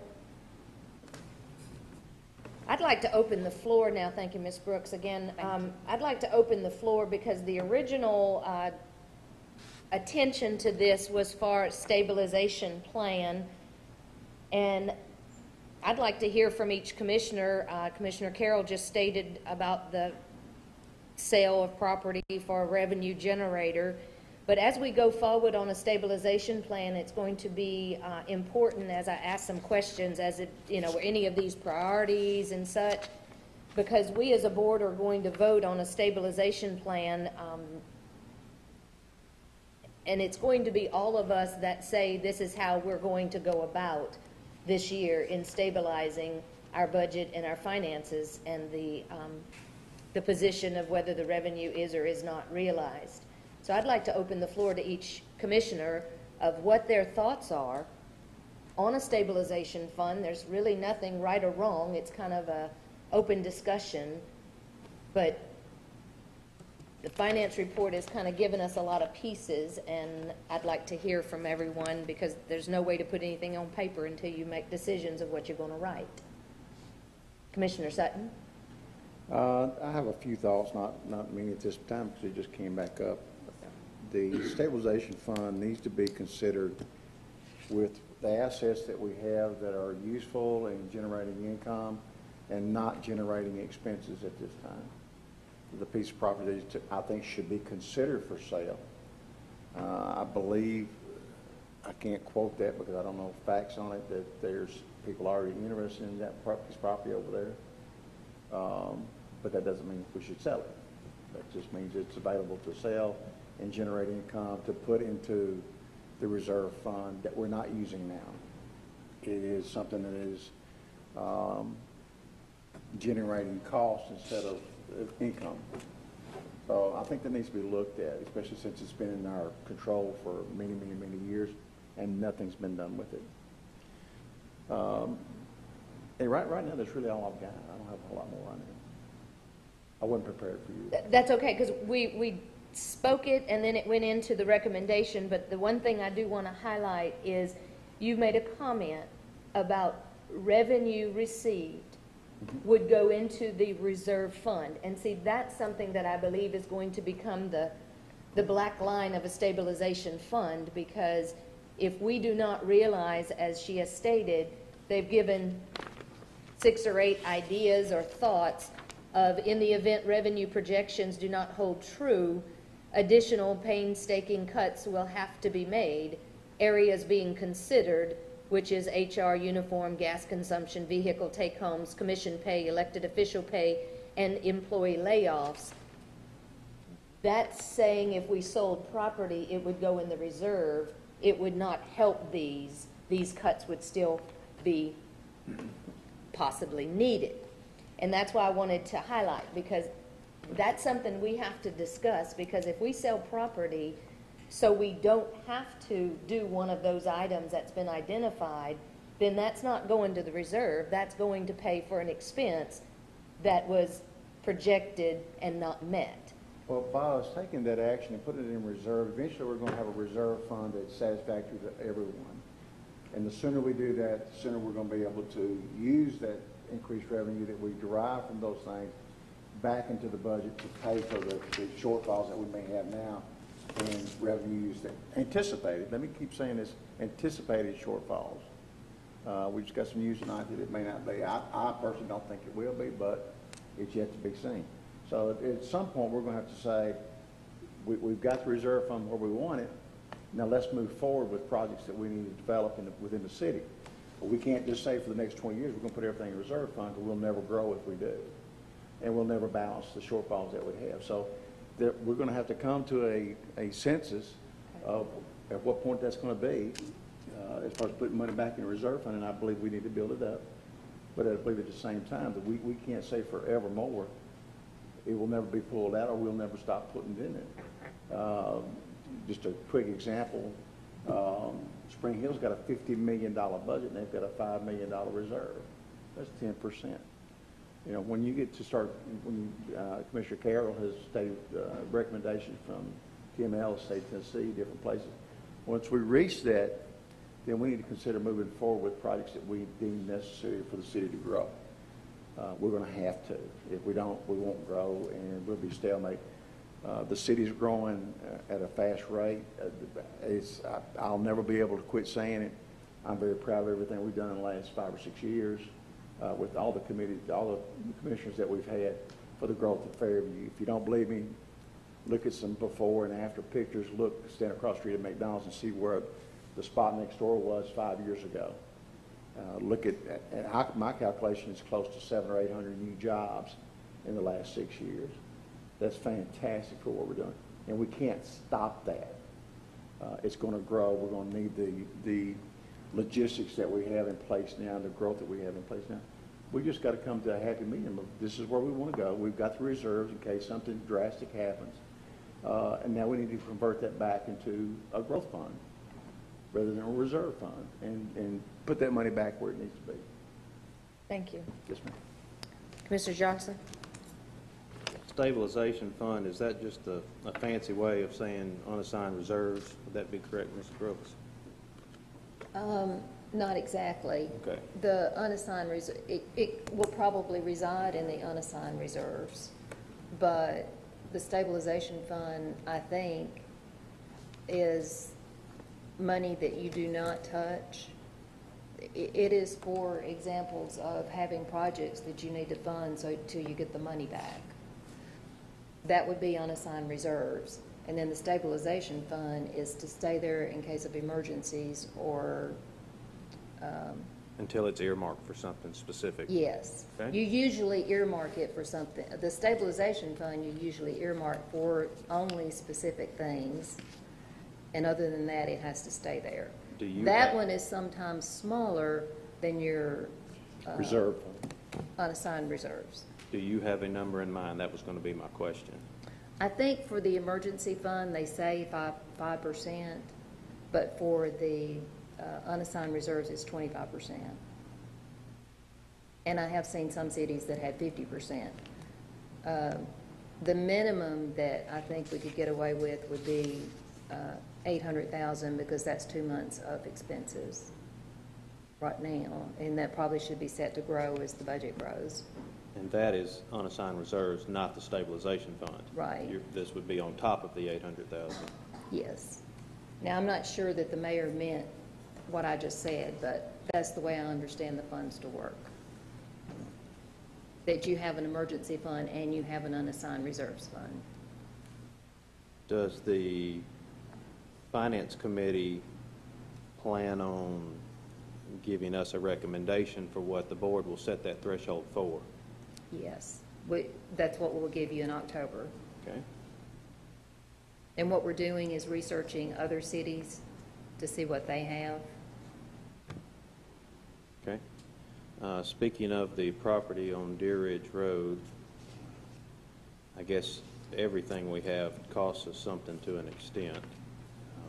I do not agree with just selling the property just so, say, we can pay the employees future insurance or people can continue to take their cars home. That's not a good reason to sell a city asset. If we deem that that property is of no use to us and somebody agrees to pay our asking price and we put that in a fund not to be touched, I would give it consideration. But that would be where I would stand on that currently. Okay.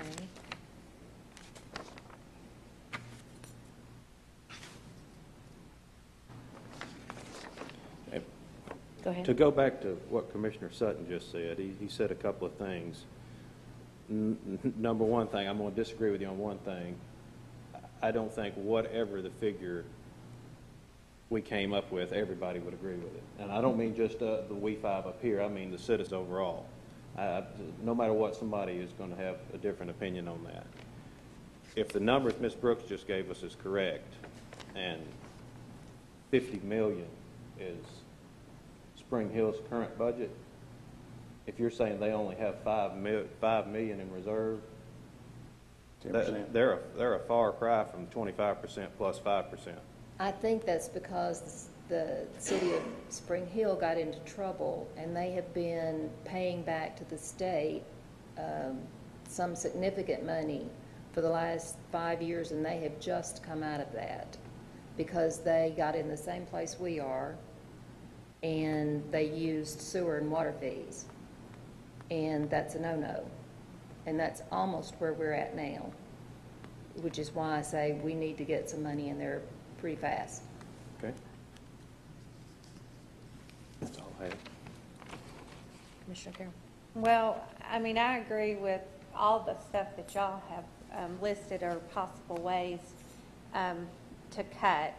I think the most important thing is to take whatever overage of this budget, and with the Taco Bell and all that's not in there, and so we need to stash it into the reserve. I think all of it goes into the reserve, and from that we do the stabilization fund. But, you know, I've had a magic number in my head, and y'all have all heard me say this number at one point in time. We need $1.5 million in reserves. That's it. And as our budget increase, we're going to have to make sure that we're putting that money back. So as far as your month-to-month reevaluating the budget, I would say, I can't really say, Mayor, that, okay, this is what you need to do first, because I would like to have, this is what the committee's for. They could meet, decide, these are the recommendations of, this is where we're at, this is our cut. So obviously we would have input and we would discuss it when it comes, but as far as listing, and I don't know if that's what you were wanting, but, I definitely think we need to look at, the car situation. I know that there's some essential employees that will have to still take cars home, and that's an area that we might save on gas, just the wear and tear of the cars. So that definitely is one thing that I think we can look at pretty quickly if they're after our first month review. As far as obviously we want employees to be the last thing. I don't think, which you mentioned the commissioner reduction, and the attorney can recommend this, and maybe for the planning commission too, but because it's written in our charter how much we have to be paid something. So now we may be able to reduce it, I'm not sure, but it's stated I think we just wanted to postpone it. Oh, postpone it. Okay. Either way, even for the planning commission, I'm not sure that we could reduce it, but because it's written in our charter that we have, that may be something that, Larry needs to advise. I'd have to take a look at that. You're correct that there's a range that the commissioners can be paid, can't be paid more than so much. The planning commission is written in there. My memory is that the amount of money they receive will be set by the Board of Commissioners. But yes, if it came to that, I'd want to look at it and be sure that we had the thing technically correct, because yes, I've looked at it many times, but I haven't looked at it recently because the question hadn't come up. Yeah. But you would have to do what the charter says. I know there's a limit on what the Board of Commissioners can be paid. The Planning Commission is paid the amount that's set by the commission, which would imply to me they got to be paid something. So you check on whether that would allow the city to give an IOU to the Planning Commission or the Board of Commissioners? I would have to check on that. That's not, I don't recall that being mentioned in there.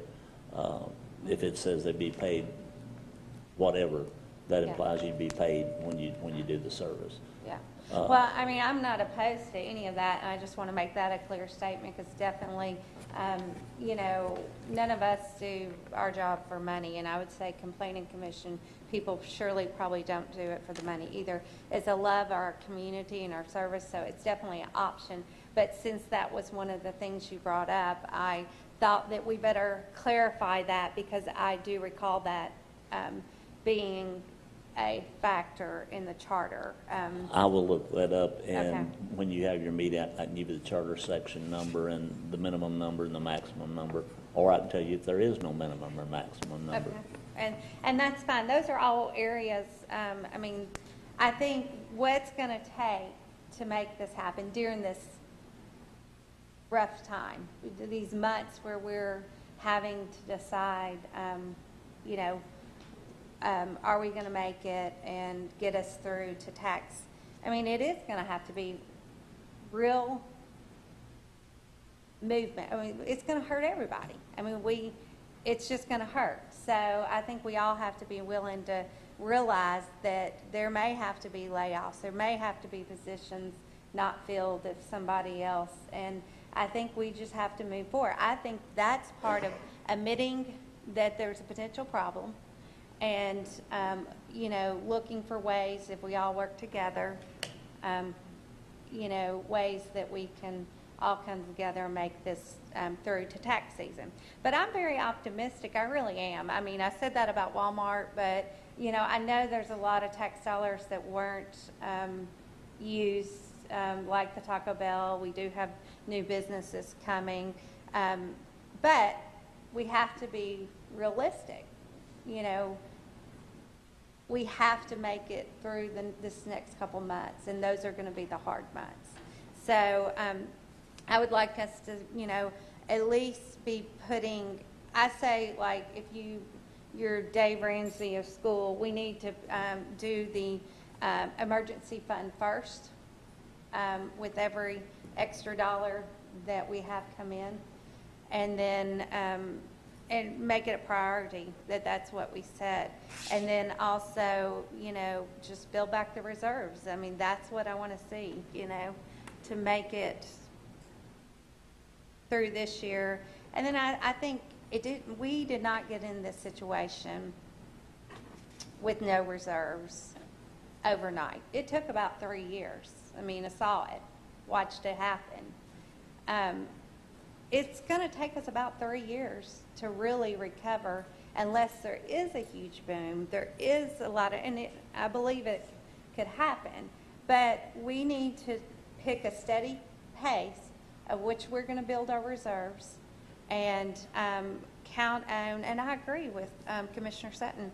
I mean, we can't freeze. There's, you know, we're at a crucial point in our city, and we are going to have to keep moving, but I think we need to prioritize and make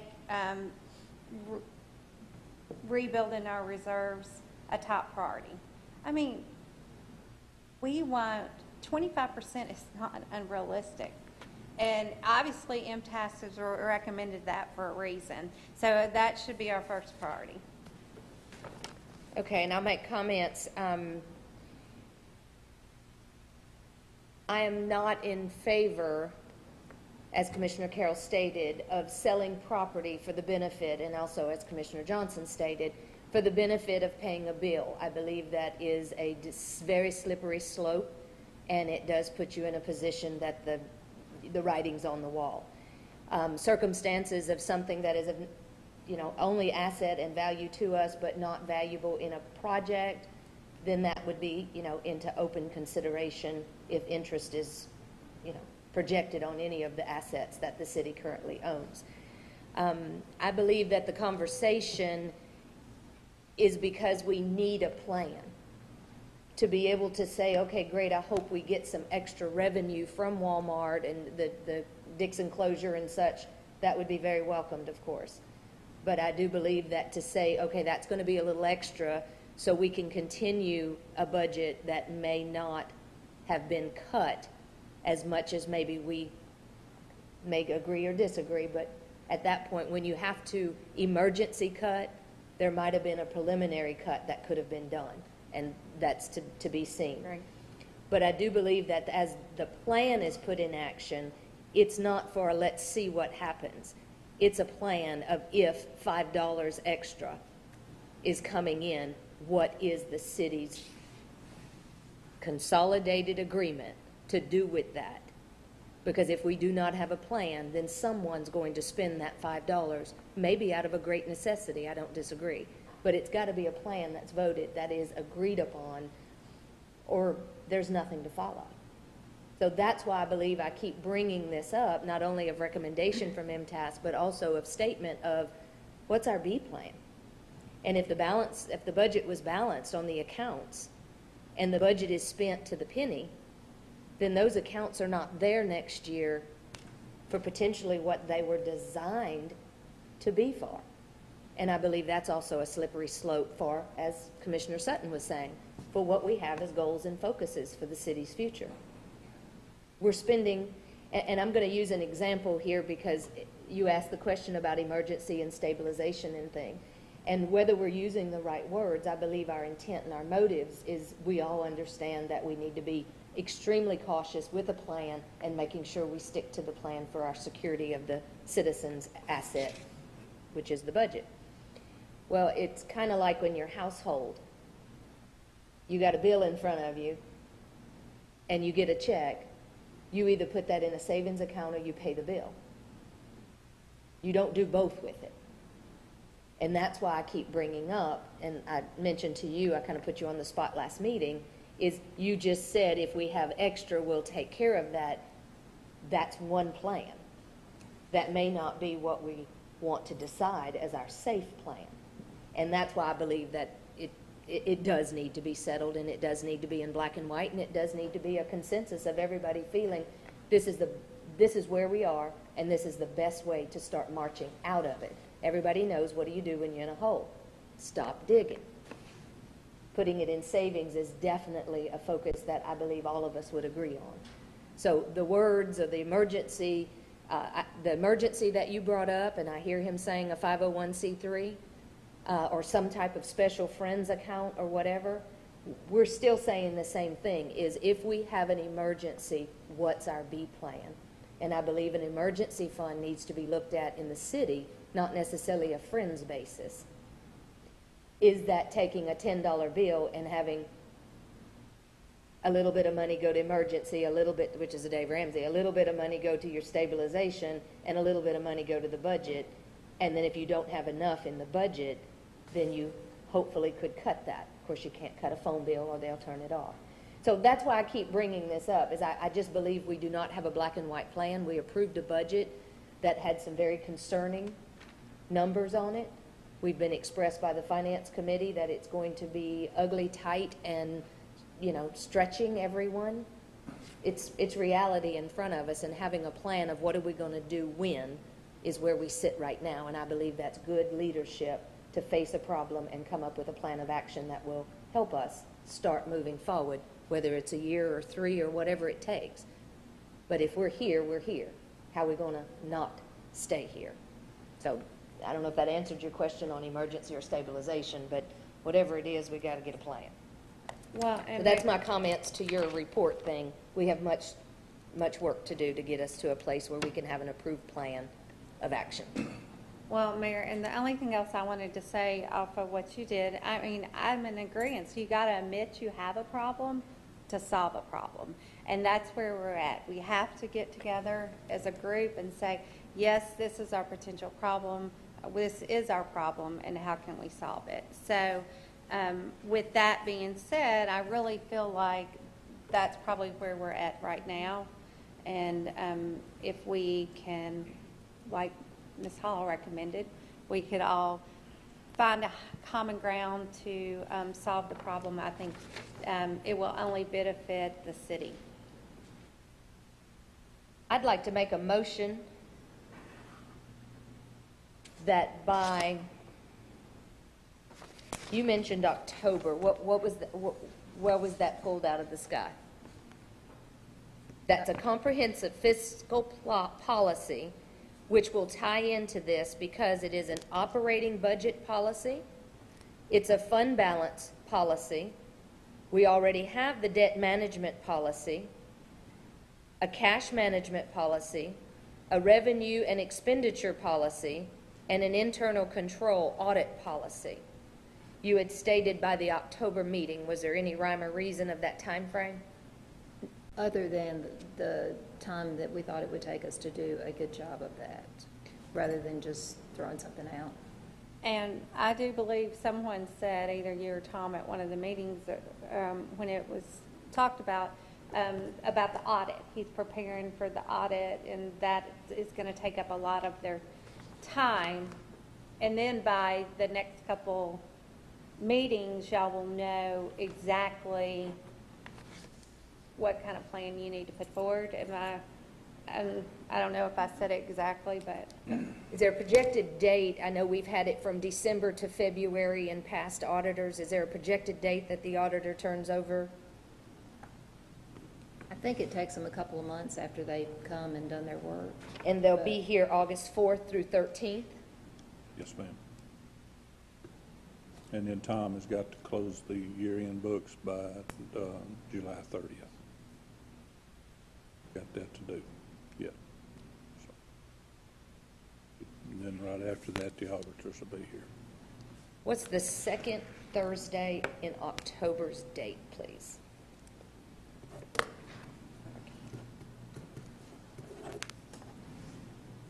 Because you mentioned the first meeting in October, so in my motion, I'd like to state a date. 10th. No, the 9th. The second? Second Thursday will be the 9th. What's the first Thursday? Second. First, second. The second and October 9th. In my motion, I'd like to make that by the October 9th Board of Commission meeting, that the comprehensive physical policy, which would contain the stabilization plan, be presented, and any workshops, special meetings, or anything that might need to be taken place prior to are done with utmost priority by the Board of Commissioners as well as the Finance Committee. Second. Discussion? All those in favor? Aye. Aye. Any opposed? And again, thank you, Ms. Brooks, Mr. Hall, for presenting Mr. Arty's information, and tell him we're dethroning him just so we keep him out of trouble. And we'll get to that because we'll just have to say who your committee is, and y'all have to pick a chairman. If we need to expand the committee, we just need some feedback from the parties that be. Okay. Let me comment one more thing. When I give you the report on where we are, I will tell you if it's increasing the street aid fund and the school fund, because we may be over on revenue, but it may not, it may belong to those funds. So that would not be an increase. Okay. Anything else on that subject? Thank you for your attention, but that is vitally important at this time. 9G, discuss and take action on Resolution 11-14. It's a resolution authorizing the Fire Department of Fairview, Tennessee to participate in the TML Risk Management Pool Safety Partners Loss Control Matching Grant Program. Move for approval. Second. First and second, Mr. Cantrell or Chief Cooper? I'll go first, and then he can clear up anything that I mess up. Basically, this is the same resolution that we do every year. it's a win for the city. He can give you, Chief Cooper can give you the exact numbers, but it's a grant, I think, to get equipment, and it's 100%. The city doesn't pay anything on it, basically. Is that correct? 50/50. 50/50. Okay. But it's the same thing we've participated in for many years. $1,500? Yes, ma'am. 50/50? Well, it's their contribution is 1,500 out of the 3,000. Let me go where this is. Okay. Our protective clothing is a 10-year lifespan. At the end of 10 years, you must destroy it. 11 coats and 12 pants will run out in this fiscal year. 8 of the coats and 7 of the pants are issued. Now, by the time we get around to replacing this gear, it may or may not be issued. We're only going to replace the gear that's physically being worn. We're not going to replace the gear that's in storage.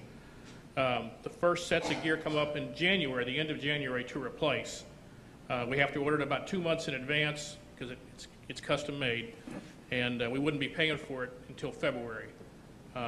So in theory, that's 11 coats and 12 pair of pants would have to be replaced, but probably not, probably about half that. Again, we're only going to replace the stuff that is being worn at the time it expires.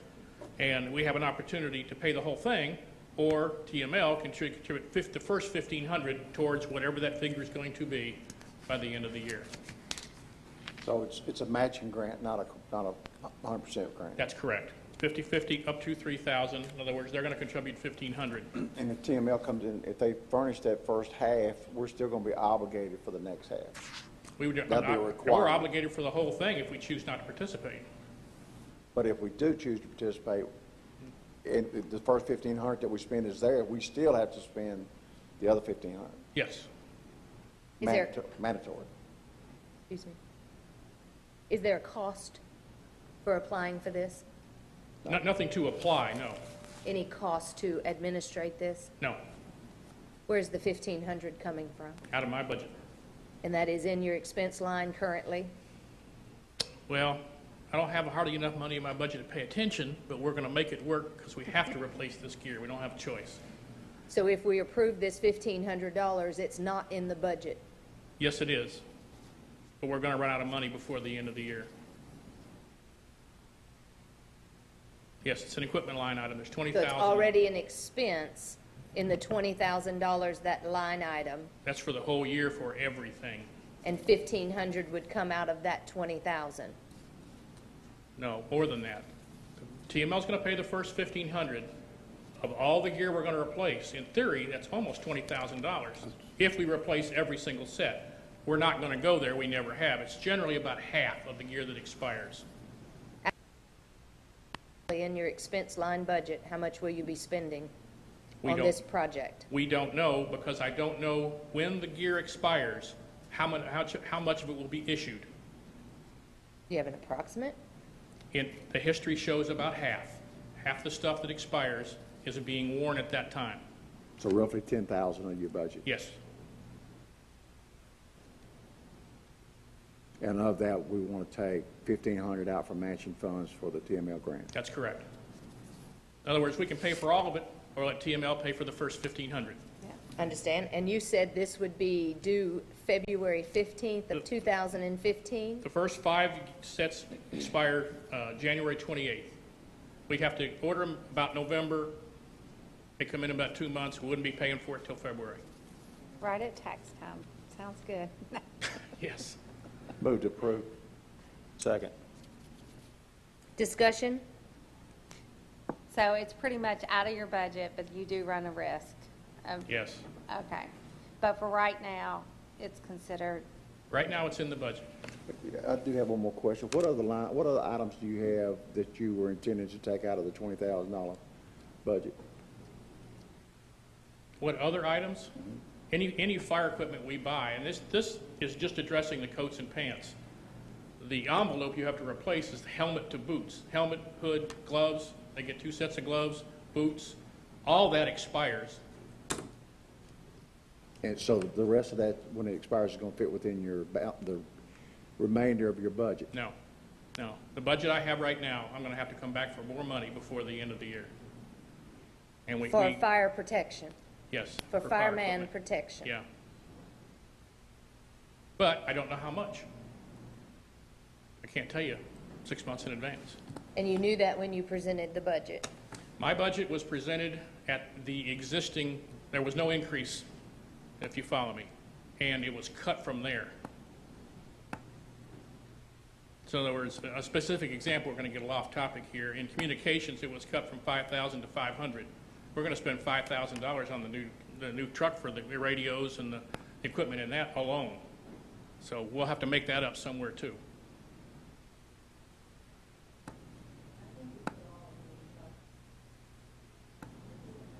Mm-hmm. And communication doesn't come out of the equipment. It comes out of communication. We'll have to move money around if that becomes necessary. But we're getting a field from this. But you have to have this equipment anyway, so we're Your only option is the third option. is to pay for it all. No, that's the first option, pay for it all. The second option is to let TML pay the first $1,500. Your third option is to tell your employee your services are no longer required because we can't outfit you. Don't even think about going there. This just reminds me of a citizen's comment that said, that's a wonderful, beautiful truck. Without gas to drive it and an employee to drive it. This has nothing to do with the... Adding to your story of if you can't, that they would not be firemen anymore, right? That's correct.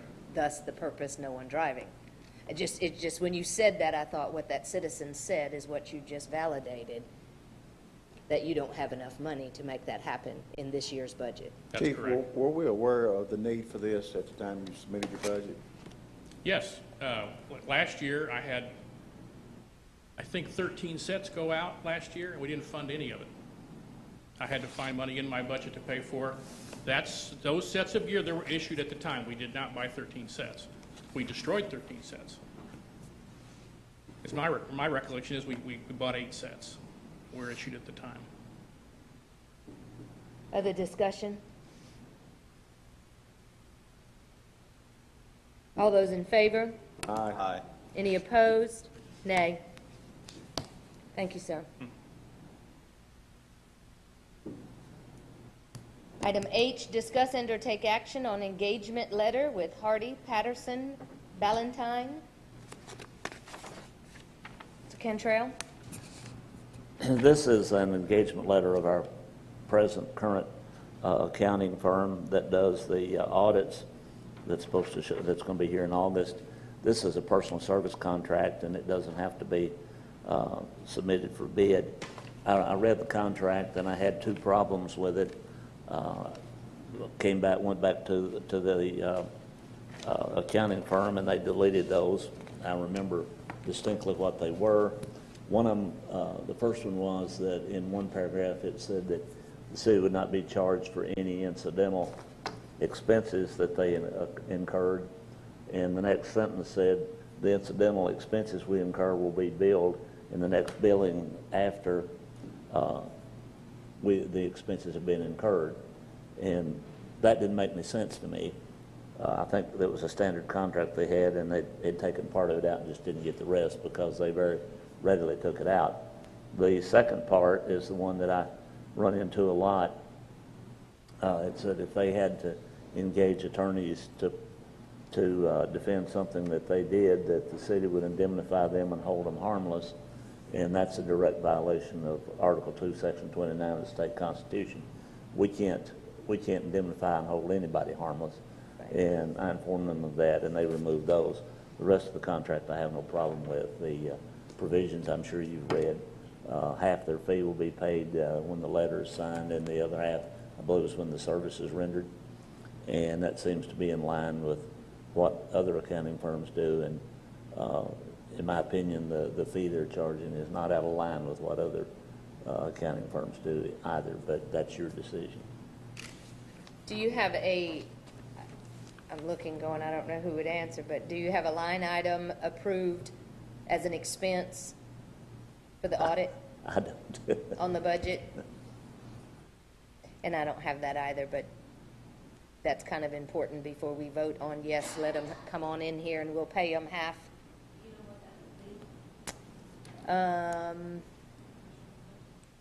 Could be contractual services, could be, what do you think?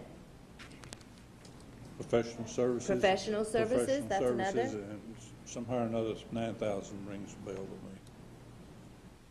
to me. Is that And right? is there a fee sheet with this contract that we're approving for them to go to work? Not that I know of. No, Do that they just- have a, That just has their total fee, $9,000. 9,000? Yes, ma'am. Okay. 4,500 to be paid when the contract's signed, and the other 4,500 when I think the audit report is submitted. Okay. We have $35,000 in the budget, but I can't spend it. Under what? Was that professional? Can you, Did they go up? well, no, because we would have, we could probably come up with 2 or 3 other places that's probably added in. Go ahead, Mr. Hall. Possible engineering fees and all that is in professional services. I believe we had another line item, unless that's got tangled in or moved around. I'm not looking. I should have brought mine like that. Do you see anything that says financial?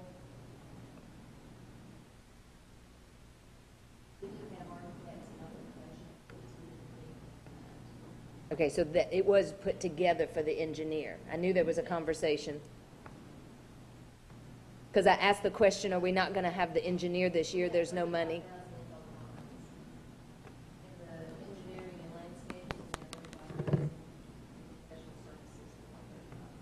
Surely the 9,000 is included in that. But we are required by state law to have an audit.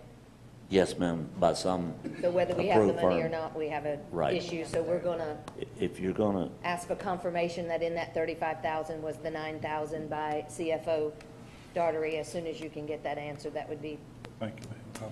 I don't, I don't want this to appear to sound like being a smart aleck, but yes, if you're going to be a city, you got to have an audit by Understand. an approved firm. it's Well, required. I would be curious to know what if there was a price difference from last year to this year, what the fee is, and I don't remember, but that might, it's the same, so.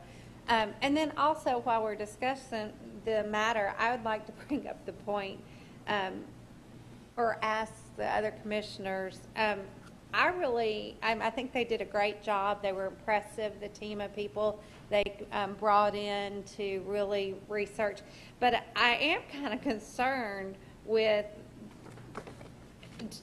do we want to look into maybe a potential another audit or another company? Because I think there was a lot of things that I think the audit should have brought some of these items to us, of the line items, and it should have been pointed out if it's not normal practice, and I don't recall seeing anything in the audit.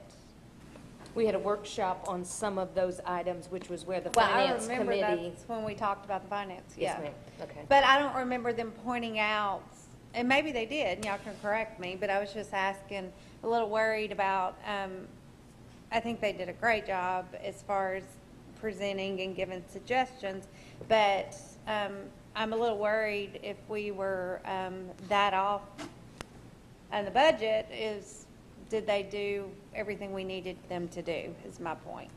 That would be a good question. I think that would be an inquiry of, do they get into that specific part that you're inquiring? Or do they make sure that, because they did speak of some findings, I guess is the word? Yes, ma'am. And one of those was the recording, how it's recorded in different departments. And I think they don't care they wasn't saying what the number was, they were saying it was making it difficult. Right, and that's why we got review Susan's position, that's why we have the finance committee. So those were all suggestions that we were able to put in place and implement. And maybe we need to pull out those suggestions and see what we've implemented and what difference it may or may not have had. I just kind of feel like maybe if there was, and maybe that's not their job, and that's, y'all can clarify that. but I would have liked to, of course, they were doing the prior year, so it wasn't this year. So we got to take that in consideration. But if there was money that wasn't clearly drawn out or where it's going, you know, I just would have liked that to be pointed out. So maybe we can look as staff, y'all can look into it, kind of see what the suggestions were last year and maybe even bring that up. And I just wanted it open for discussion. I was impressed. I thought they came in, they did a great job, and they were efficient. They had a whole team, you know. The recent team that they had in here for 5 days, it was 3 days one week and 2 days the following week. What they kind of related to me that this was kind of a research thing for them, where it would help them when they come in for the actual audit, that will process things a lot quicker because now they have the data to work with that they didn't have last year. So they anticipate a much more professional audit this go around because now they're used to our system and everything. And this was one of their lead auditors that was relating that to me. So they came in recently and did... They was in for, I forgot the actual dates, but they was in 3 days, Monday, Wednesday, and Friday of one week, and Thursday and Friday of the following week. And went through a lot of files, a lot of payroll. Actually went through and pulled a lot of the previous files from employees. So, you know, they've got a background for all of that now that they didn't have before. I also think if you want to look, and that's fine to look at other auditors or auditing firms, but if you're going to do that, that's probably something you need to look at for the next audit, because to get everything done timely and closed out and make peace with the comptroller's office, I don't think you've got time to go out and get another auditing firm at this stage. Yeah, I basically said it to see if any of my fellow board members had any comments on concerns, or if that was just something. I mean, when I was reading and seeing it was on the agenda tonight, out of both sides of my mouth, I think it's, you know, I was impressed with, you know, the whole team. I loved that it was more than one person coming in. But then I started questioning with some of the budget issues of what some of that should have been caught by the audit. So I was really bringing it up for discussion. Any other discussion? All those in favor?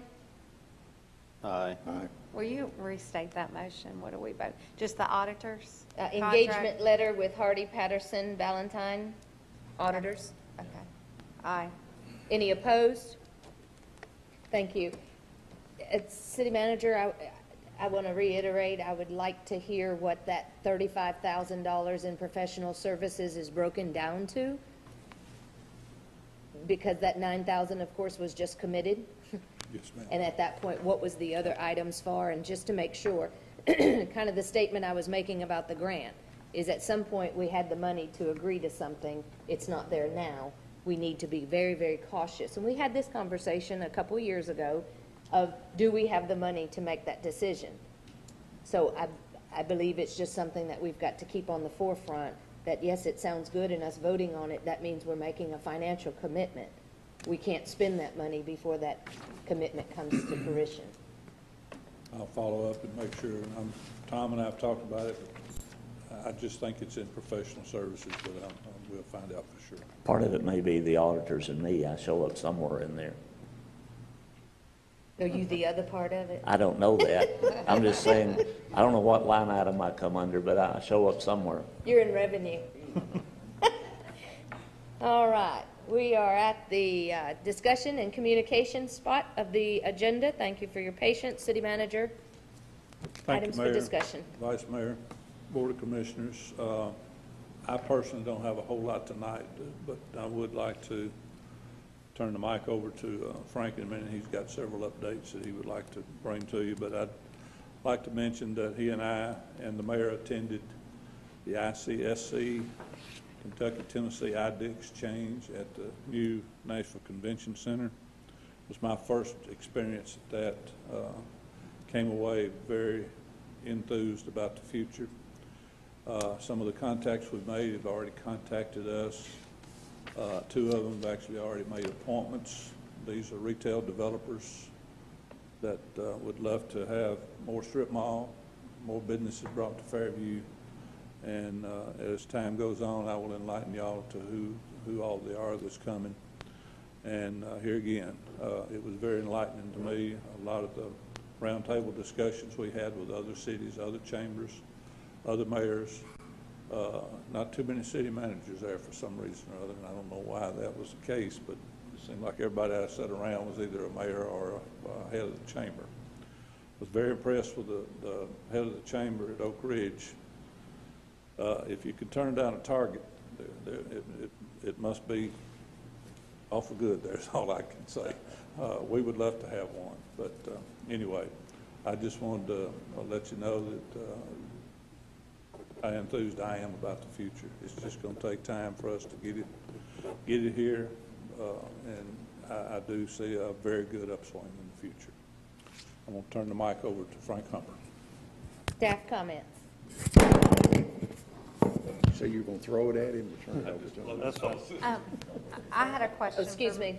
Mr. Hall. Question? Not to do with anything you spoke about, but I did make notes as we were writing. As far as the email issue with Keith, you know, how we didn't get the new contract, have y'all looked into ways, because I know you can, you know, have those emails forwarded to either you or Keith. Now that y'all know that, have y'all already gotten that taken care of, or that won't happen again? Yes, ma'am. We'll Okay, take great. care of it. Mm-hmm. I thought of that when you were speaking, and I wanted to make sure that we fix that. Thank you. Okay. Thank you, Madam Chairman. The Codes Department report, we have a very good report for the month of June. We issued 10 building permits. The total cost of those was $3 million. 1.9 of that was for a new industrial office and warehouse. I think it's Alpha Technology. So we also had 6 new houses that we issued permits for, and their total value on the permits was $1 million. We had 43 inspections, 8 COs, 18 violation letters, 2 failure to comply, and 2 citations. I'm happy to announce that we are now reviewing the plans for a hometown pet store, which will be in Bowie Commons, and it will take up 4 storefronts. Also, Taco Bell is on schedule to open the middle of August. We also had a new industry that came and visited with us, and they showed a great deal of interest. Also would like to thank Chief Harris for the information that he provided and his assistance with that, with these people who kind of came in impromptu. It was really quite beneficial. We also have some new subdivisions that are coming in that are in the process now of going through the Planning Commission or in the engineering stage. Huntington Park, 36 units, I believe those are townhomes on Highway 100. Heartland Reserve has a Section 3 that's been submitted, and that's in 11 new lots. And Deer Valley Downs has 54 lots that's been submitted.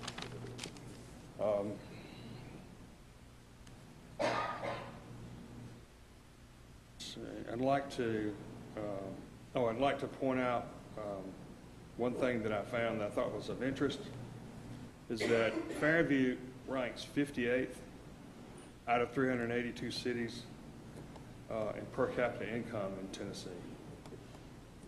And our per capita income has increased over the last 2 years or so. An update on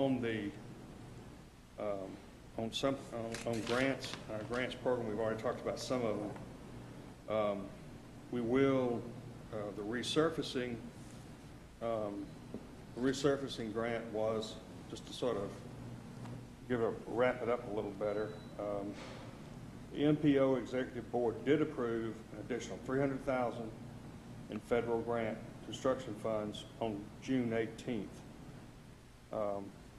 The Federal Highway Administration now has to approve that. In the communications that I got from Will Owen, the paperwork has been submitted for construction funds to Federal Highway Administration, and they will be obligating those funds very soon, and then we'll get issued a construction notice to proceed. It only takes about 2 to 4 weeks to get the Federal Highway Administration obligation of the funds. That's why we have a September 1st deadline on having the funding in place. Okay, the Safe Routes to School, that program is underway. We expect the construction to be next spring or early summer. We expect the educational part of it to be done this school year. I've communicated with people with the Department of Transportation on our roadscape project, which will be extensive landscaping in the median of the 4 lanes and also in the area of the intersection of 96 and 100. Basically, the city's part of that will be to maintain it, but it will be some, I think, very impressive landscaping.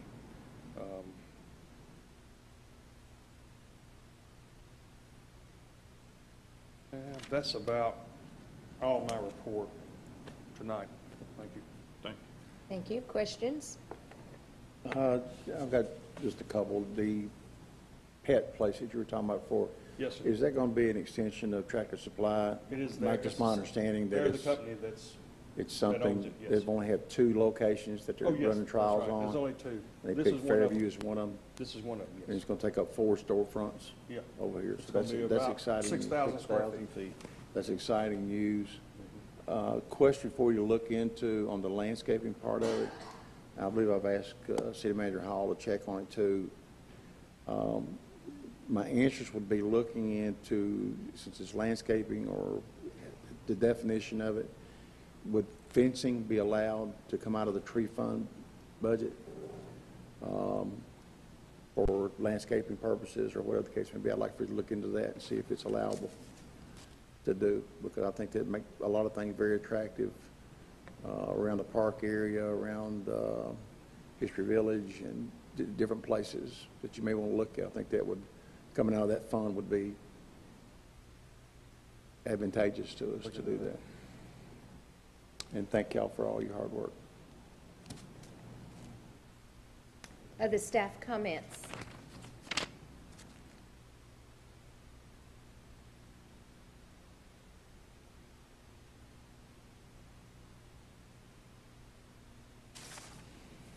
Just have one quick thing.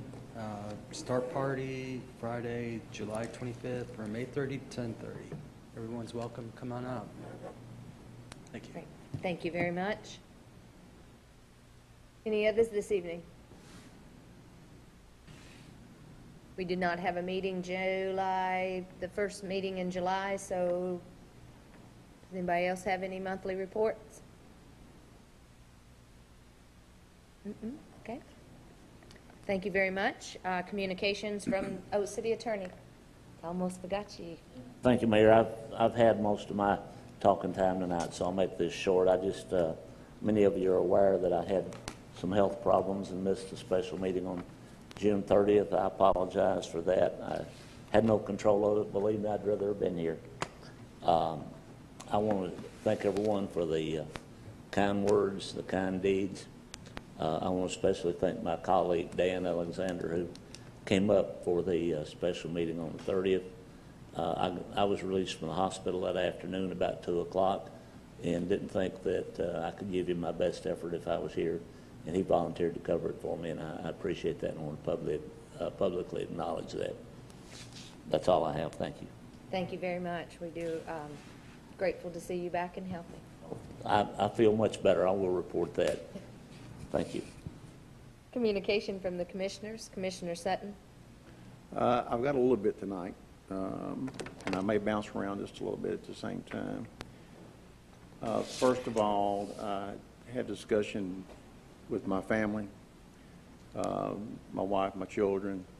I've had some health issues also, which I've kept the city manager aware of, and a few more people.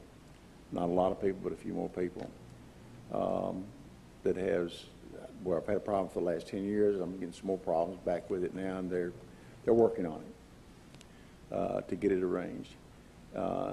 With saying that, just to make sure that there's no interpretation of earlier comments tonight had anything to do with it, this has been going on for about a month now, a month and a half, I think since 1st of May. So my wife and I came to the decision that I withdraw. I talked to the Election Commission today from running for mayor for the city of Fairview. At this time we have Frank Umber, not Frank Umber, I'm sorry, Ron Rowe. I was looking at him and talking to you. Ron Rowe has completed an application and sent it in a petition. Vice Mayor Johnson has picked up a petition for it, and I feel confident that he's going to run. And as long as we have a choice in that, I don't feel left out of it. So I just want to make everybody aware of that tonight, that I will not be doing that and withdrawing my petition from the county. Had a discussion with them earlier today. Upon doing that, I'll be giving the city manager a list of some of the volunteer boards that I'm on now, to step aside on some of those to make positions available to the citizens that would like to apply for those. I will be continuing as a city commissioner throughout my term, be doing the job I was elected for. Like I said, I'm going to jump around just a little bit here. Tomorrow's election starts early voting. I'm going to encourage everybody to get out and vote. That's one of the few rights and privileges that you have that each and every citizen can do if you qualify for it. So please take advantage of that. You have a choice. A lot of countries in this world today do not have choices.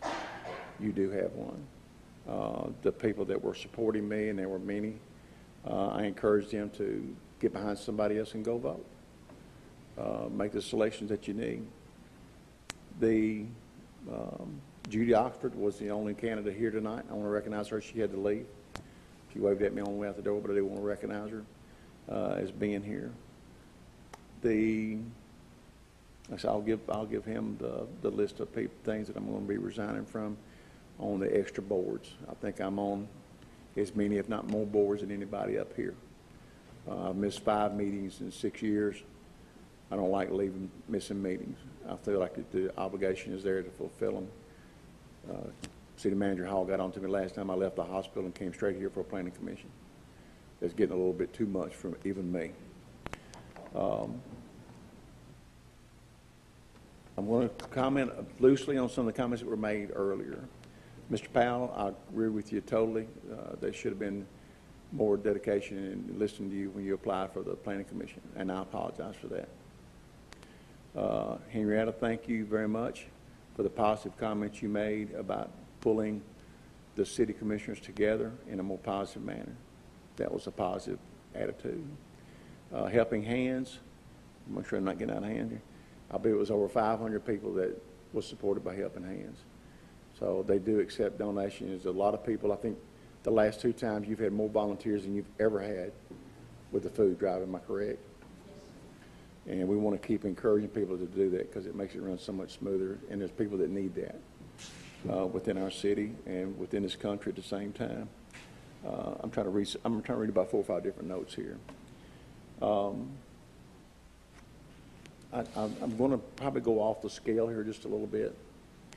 We get a lot of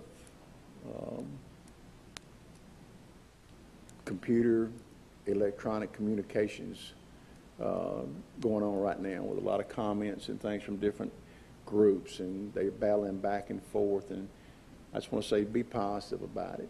You know, to do the right thing for the city and the group and everything else. And personally, If you have a question about anything I say or do, my phone number's there. I've talked to Mr. Powell before. I've always returned Henrietta's calls. I've turned everybody's calls. So if you want to know the truth, contact me. Don't make assumptions on something that you heard or whatever. And that goes with all of us. I'm sure everybody up there would be glad to field phone calls about any question that you have.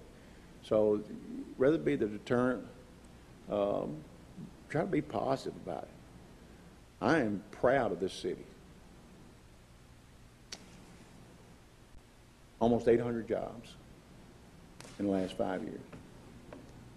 For a city with less than 8,000 people, that's fantastic. Stand over the back front of Publix and look and see, or McDonald's and look back and see what you got. Walmart, 225 jobs. We're growing at a phenomenal rate. And unless we city to keep that ball rolling, we're going to come to a sudden stop that we won't be able to start rolling again from. And I will never let that happen. I promise you this today, as long as there's no choice for people to have, I will be there and make a choice. You need to have a choice. So with that being said, Henry, I think I made a comment for you. Val, I made a comment for you, Helping Hands. Scott's not here, he left, so I'll save my comments for him for later on. I do appreciate him wearing long pants when he came up tonight. And that's really all I've got, Mayor. Thank you. Commissioner Johnson.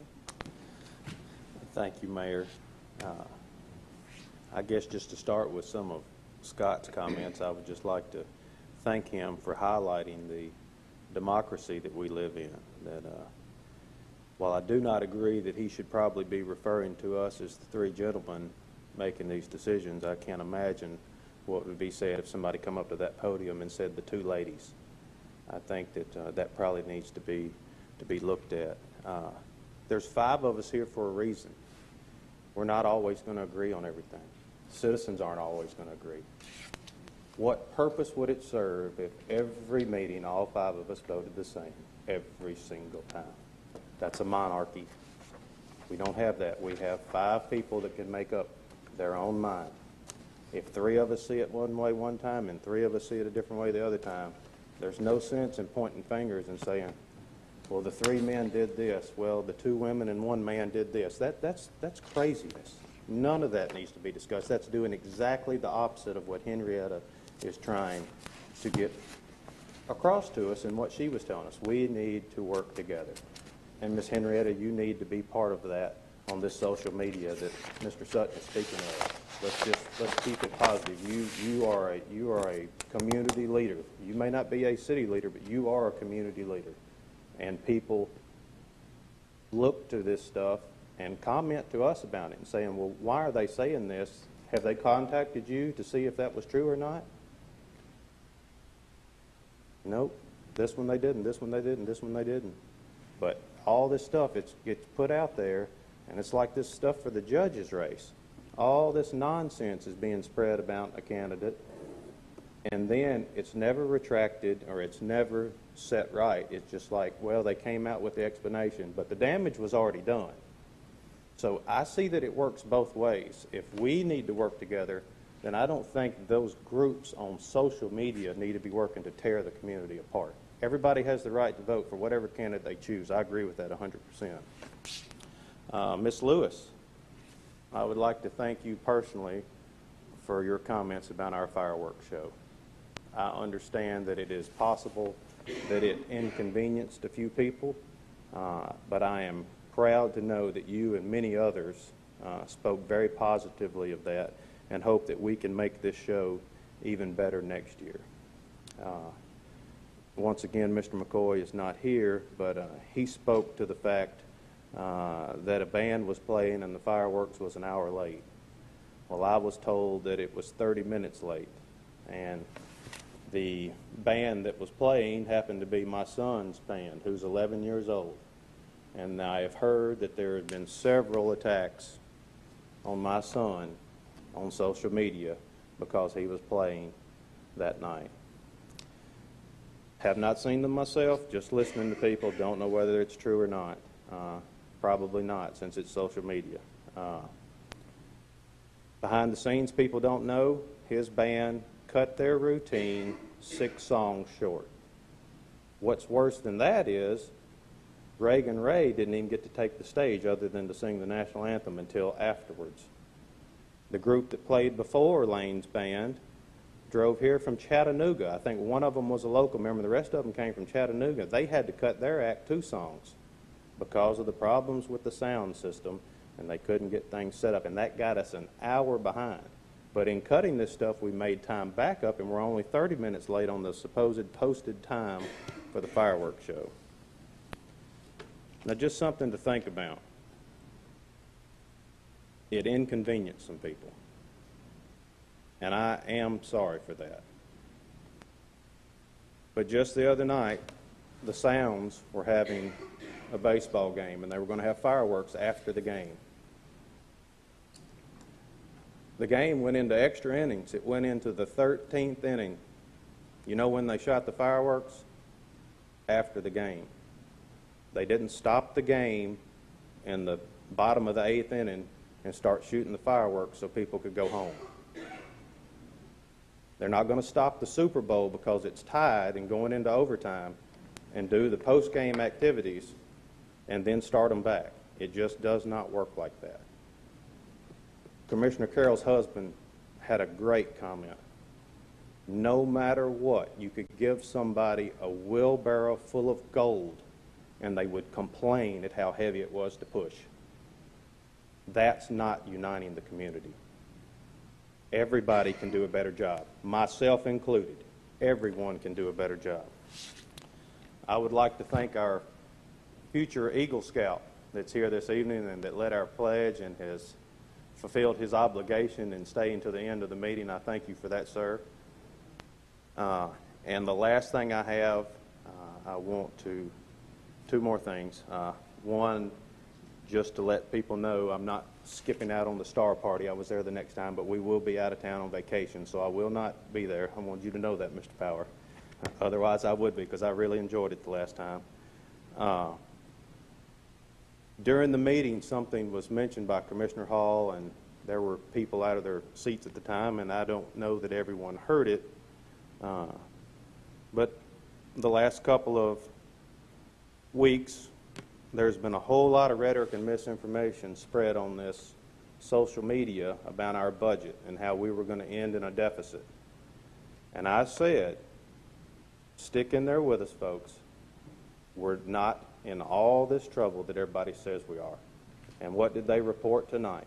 We ended with a $30,000 surplus. Not negative anything, not a negative 99,000, not a negative 120,000, a $30,000 surplus. The bottom line is we finished positive. And if we can finish positive this coming year, build our reserves, build the stabilization fund, we are doing what you expect us to do. And as long as we stay on track and work with this each and every month, we can do that. And we all need to do it together. Thank you. Thank you. Commissioner Carroll. You know, I'm not going to, thank y'all for coming. I'm not going to take long. I will mention, because he referenced my husband, that is something my husband posted the night of the 4th of July on his own page. And it was because we automatically, I wasn't going to bring up the 4th of July. You know, we heard people complaining and stuff like that. But as I stated and commented to people that were posting, you know, this is an event that's in the 3rd year. And we are living and learning each year. And I think overall, I had a great time. I saw people I hadn't seen all year long. It was a great celebration. Yes, I know it was difficult for kids with young, you know, or people with young kids. And I know it's hard to wait. And but sometimes life just happens. Things happen that are out of our control. Now, whether or not we made the best call, I mean, that's up for city staff. They did a review the next morning. They can go down and decide what worked and what didn't work. And that's all we can do. But I choose to, you know, spend the time with my family and my friends and got to see people I hadn't seen in a long time. And it was just overall a good night.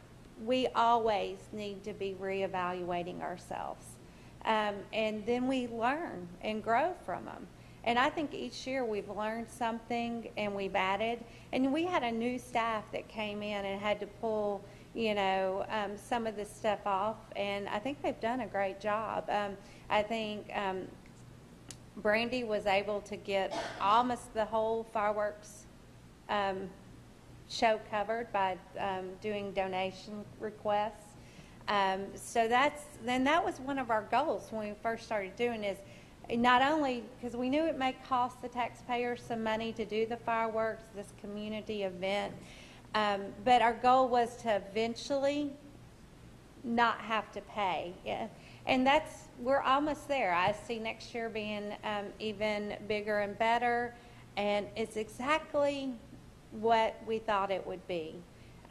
Mr. Hyatt brought the idea with a list of things that they'd done in other cities. I know that we were sitting around talking.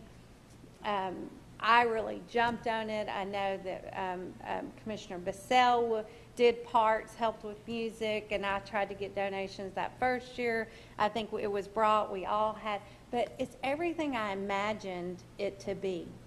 It is our community coming together on our beautiful City Hall grounds and having a day of celebration for our country and our independence. And I'm not going to be sorry for that. I mean, I'm sorry 30 minutes inconvenience people. Maybe we can make better decisions and do things different next time and learn from the mistakes. Nashville was 20 minutes delayed the next night. And I did see it all over social media about Nashville having a 20-minute delay. It happens. Things happen. And, I just would like to take this and put it down in the books of let's take the things that worked and do it again. Let's take the things that didn't work. I appreciate you sharing some of the insight of the people that had to cut. I did feel for Reagan because, once nobody's going to stay after, and, you work hard, and all these bands worked hard, and I know it's not all about the bands. It's an event. It's everything. It's the kids' entertainment. It's the food. It's just community. It's family, friends, spending time together, and the independence celebration. So that's all I have to say, and it is nothing that I had to say, but it sparked a thought as the Vice Mayor was speaking. Let's live and learn. Thank you. The hour is late. We have 10 to 10. I have two things. First of all, I'd like to express that the Economic Task Force will be meeting on August 18th at 6 p.m. here at City Hall. It's a roundtable open forum, no real agenda. I've asked Ms. Melissa with TVA to be present to share with us some different trends that she's seeing across not only our region but the state of Tennessee. And then I'll also extend out to several other key players and maybe even a developer that is seeking of what is the type of sites and different things that they're looking for. So our guest speakers will be people that will bring to us what can we do as a economic task force, as a group looking for opportunities. Our ultimate goal is to help the community and have more jobs. Thank you, Mayor. Y'all got started on the 3rd of July. I want to thank all the employees that volunteered their time. Our boys just picking up and cleaning up trash was here till 1:30 in the morning. These boys weren't paid. The auxiliary officers, I think, is the only ones that actually drawed a check that night at $2 an hour. Everybody else in the city was furnishing their time to present this to our citizens. I think they've done a great job. I was very proud of the way things went off. One thing that helped in the budget this year is we cut out Mayfest. We also cut out Haunted Forest. So our goal when we first started the planning of this was to create enough to pay for the fireworks itself. We actually created more than that. Next year, I'd love to pay for everything. But with the cut of Mayfest and the cut of Holland Forest, I think in the end we saved the city money, and I was very proud of the way it went off. And the effort that Brandy and Delana and Susan put into getting all of our sponsors, and it was just great that the job that they done, and then the police department, the job that they done. One thing about the police department next year, one of the things that came up in the meeting that we had already, we kind of forgot about the light at Walmart, and we kind of forgot about the light at Old Cox Pike. And next year we'll man that, and the traffic on the way out will flow a little quicker. And those are the things that we've got to, it's a learning process that we're having to go through too. So here again, I want to thank our staff for everything that they've done. They've done a great job, and I'm very proud of them. Thank you. There were citizens that stayed and helped clean up as well. Citizens got trash bags and were walking around picking up trash. That's amazing. I picked up trash all the way to my car. We need more trash cans. Should be on the critique. I highlighted 2 things. I do have 3. The second thing is I did want to say that I had a wonderful time at the celebration, and watching the children in the children's area was a treat. If you didn't get to the children area, they were having a big time. The children area and whoever put that together had a lot of forethought, and that was wonderful. I do want to thank Ms. Johnson, Ms. Brandy Johnson, for chairing the event. Thank you for your time and your effort. I know that was above and beyond, and I know I've spoke with Delana and Ms. Susan a few times through the event, and they were working hard to bring the monies together. And thank Mr. Johnson for his music efforts and all the pieces, because it takes a committee. Many events in the last 30 years have taken place in our community as we about to celebrate Nature Fest for its 30th year. So we've been doing good events for a long time. So a good committee and then a debriefing of what can be better next year. What did we do last year? What things worked and what could be better is a fabulous way to take off from here and move along. But I believe the event is exactly what was envisioned when we said fireworks at City Hall. It was beautiful. So I do appreciate it. I did not know that the employees were not being paid, so that is an extra on top of the effort, and I do appreciate that, and I am thankful for that. I would like to see, if I may, for the next meeting, a profit and loss from that event, just so we monitor. That's okay. You can send it or all over. I mean, with the hour being late, we may not be able to discuss it. I'd rather review it than just kind of flash through it. But I just wanted to make that as a note. Each of our events, a profit and loss being in the records, is a good, healthy thing. And that way we can see how we are growing. And the goal is to have them sustainable. That's always any event's goal. But you just don't do it at the beginning. So that would be a request. And then the last thing, Greater Nashville Regional Council is an association or a group that we are a part of, that Fairview is putting its hands and its feet to the plow. I've been with the meetings for probably 3 years, and I've kind of encouraged the gentlemen, Mr. Hall and Mr. Humner, to be a part, because they speak the language that we need to not only be in the middle of speaking, but we also need to be hearing what they're saying. One of the highlights that came out of not only that meeting years ago, but it also came to fruition at the Idea Sharing, the Kentucky-Tennessee Idea Sharing we were at in Nashville, is the County Mayor Bob Ryle said, we have now got mass transit, a bus coming to Dixon, and we want to collaborate with Fairview because we're about to get a second bus, which is mass transit, one of the things that we check off on our grant, do not have. This is a way to collaborate with not only the Greater Nashville Regional Council, which is a regional focus, but also to look at our neighboring counties and what are they doing and we want to do, and what are we doing that they want to do, where we can work together. So I wanted to highlight that's something that we're putting forth effort, not only out of the council, but also out of the staff. So I appreciate y'all stepping up for that. Those are my 3 things, and with that, I'll ask for a motion for adjournment. All in favor? Aye. 2 minutes to 10. Y'all have a good night. Thank you for your attention.